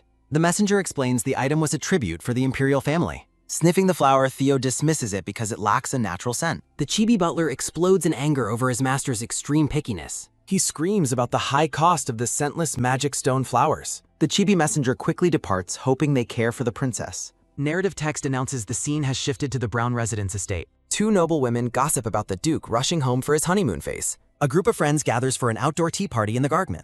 Yuna looks downcast while the brown-haired Emily watches her with concern. Emily announces that Princess Echelon will be arriving at the manor tonight. The noblewomen react with wide-eyed shock and outrage at the sudden news. A portrait of the blonde princess appears above a troubled, silver-haired Yuna. The scene highlights the glamorous blonde princess who is arriving at the estate. Yuna stands in her blue gown, looking pale and deeply distressed. Emily slams the table, furiously asking why the princess is coming. She explains that the guest is someone who requires very close attention. Emily adds that the visiting princess plans to stay for 2 weeks. The blue-haired woman is horrified that a romantic rival is moving in. Yuna smiles sadly and insists that Theo must have his own reasons. Emily stands up with a look of pure, burning fury on her face. She thinks about how a homewrecker is threatening Yulina's fresh chance at Lev. The brown-haired woman commands everyone at the table to get up immediately. Emily declares that a romantic rival is picking a fight with them. The noblewomen realize the gravity of the situation with determined shock. The friends begin making urgent plans for dresses and jewels to help Yuna. The silver-haired duchess looks on in surprise as her friends rally together. Emily vows to show Yuna how to deal with a romantic rival properly. Emily smiles intensely and vows to make their rival tremble at the thought of the Phoenix Principality. Two noblewomen stand up and eagerly ask Emily to teach them how to help defend the Duchess's marriage. Emily is pleased by their reliability as Yuna stands in the background looking completely lost. Emily suggests teaching Yulina how to naturally knock over tea to sabotage their unwanted guest. The silver-haired Duchess looks nervous and unsure as she reluctantly agrees to the lessons. Back at the manor, the black-haired Duke Theo stands in his office preparing the gift. He opens a white ornate box to reveal a shimmering magic stone lily. Theo sighs in relief, hoping that Yuna will be pleased with the gift. A knock at the door interrupts Theo's thoughts as he looks toward the entrance. The door opens as Ray, a woman with reddish-brown hair, enters looking stern. A chibi Theo asks the woman why she is looking at him with such disdain. Ray dismisses his claim that she is looking at him like he is a buck. The woman informs him that the Duchess will return for dinner, much to Theo's surprise. Theo prepares to go pick her up himself, but Ray tells him it is unnecessary. Ray commands the Duke to stay and wait for the princess instead of meeting his wife. Theo wonders if Ray lost her fear after leaving her post as a knight. Standing in his office, Theo asks Ray if there is something she is unhappy about. Ray shouts that Yuna is the one who is unhappy, causing Theo to recoil. The woman accuses the Duke of ignoring his wife while she waited for him. Ray declares that she is deeply disappointed in how the Duke has treated his wife. The reddish-brown-haired woman turns her back on Theo and exits the grand office. Theo stands in stunned silence, realizing Yuna thinks he intentionally avoided her. The Duke panics, fearing Yuna believes his absence was due to failing to get flowers. A full moon hangs in the sky above the manor as evening begins. Dressed in his finest uniform, Theo waits anxiously by a bouquet of yellow roses. A blonde man with glasses informs Theo that the Grand Duchess is approaching. Theo panics and wonders if getting on his knees will earn him forgiveness. A stylish white heel steps onto the floor, announcing the arrival of the Duchess. The hem of a lavish red gown sweeps the floor as Yuna enters. Theo considers fleeing to the south before Yuna calls out his name. Yuna appears looking absolutely radiant in her ornate red gown, dazzling her husband. Staring with a heavy blush, the Duke wonders if he has actually died. Yuna smiles and compliments the Duke on how handsome he looks today. Theo remains in a daze, convinced he is in the afterlife following her praise. He is overwhelmed by her radiance, certain she must be a literal angel. Yuna wonders if he only dressed up because the visiting princess is coming. She reminds herself to stay calm and follow the plan her friends taught her. The silver-haired Duchess places a gloved hand on the Duke's chest to speak. Yuna mentions having a suggestion, causing Theo's heart to race and his face to redden.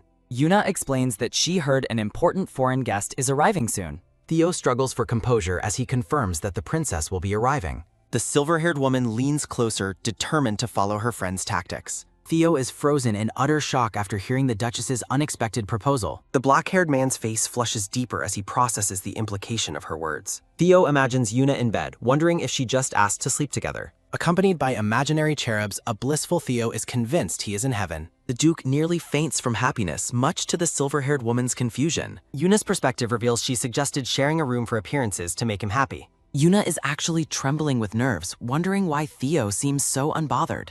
She explains they shouldn't let a foreign princess know they use separate rooms. Theo realizes something and confirms that Yuna is definitely right about it. Yuna agrees and decides to have Marin move her belongings later. Ulysses enters the room to announce the arrival of Princess Letitia. The Duchess prepares herself to follow the sabotage tactics her friends caught. Yuna imagines acting scornful toward the arriving princess at every turn. The silver-haired woman plans to criticize every single move the princess makes. Theo blushes intensely when Yuna grabs his arm, noting how soft she is. A blonde princess arrives and formally greets the Grand Duke and Duchess. The visitor introduces herself as Letitia, leaving Yuna in a state of shock. Princess Letitia thanks the Duke for the comfortable travel arrangements he provided. Letitia stands before the couple in the middle of the grand hall. The blonde princess has vibrant green eyes and wears a frilled pink dress. Narrative text highlights the unexpected arrival of Princess Letitia of Echelon. Yuna regains her composure and introduces herself to the young princess. Letitia is awestruck, calling Yuna an angel descended from the heavens. Theo is impressed by Letitia's judgment while Yuna asks about her age. The blonde princess cheerfully reveals that she has just turned 11. Yuna is stunned and can barely process that Letitia is only 11. Realizing Theo was engaged 5 years ago, Yuna accuses him of proposing to a child. A panicked Theo stammers that it must have been a different princess. Letitia steps forward and confirms she was indeed the one engaged to him. Yuna is horrified by the implications while Theo desperately denies the misunderstanding. Theo insists there were reasons while Letitia backs up his claim. Letitia explains that her kingdom possesses exceptional gemstone crafting skills. She recounts how the Duke wanted those skills, leading to a proposed alliance. Letitia admits she had no intention to marry and understood Theo's rejection. Letitia reveals Theo proposed to her specifically because she was too young to marry. Her father's fury ended the marriage talk, letting the engagement naturally fade. This specific situation birthed the long-standing rumor about the Duke's first love. Letitia notes the rumor protected her small nation from being preyed upon.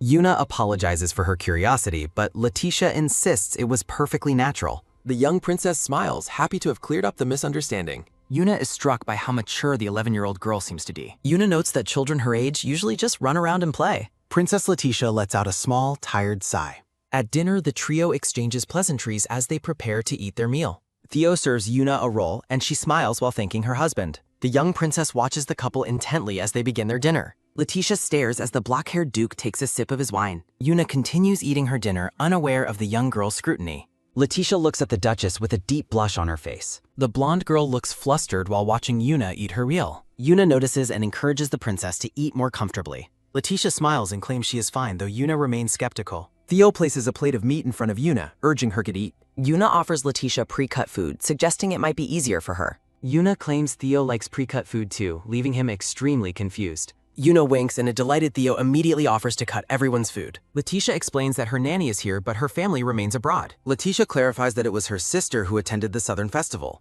Yuna observes Letitia and wonders about her sister's appearance. Letitia clarifies her sister's marital status while Yuna expresses understanding. Letitia explains she is visiting for an academy field study. Theo notes that academy students visit the duchy every year. The blonde princess confirms her purpose is studying mid-terrain. Theo notices that Yuna is barely eating her dinner tonight. He wonders if Yuna is worried about Letitia's dinner experience. Letitia is startled and reassures them that the food is delicious. Yuna explains travel fatigue to Theo and offers the princess encouragement. Yuna offers fresh fruit, but the young princess politely declines. Theo watches the two women with a quiet, thoughtful expression. Night settles over the manor as Yuna begins a conversation. Yuna enthusiastically praises Letitia's cuteness and poise to her husband. Theo acknowledges that the princess is exceptionally mature for her age. Yuna questions Theo's fondness for children while he admires her.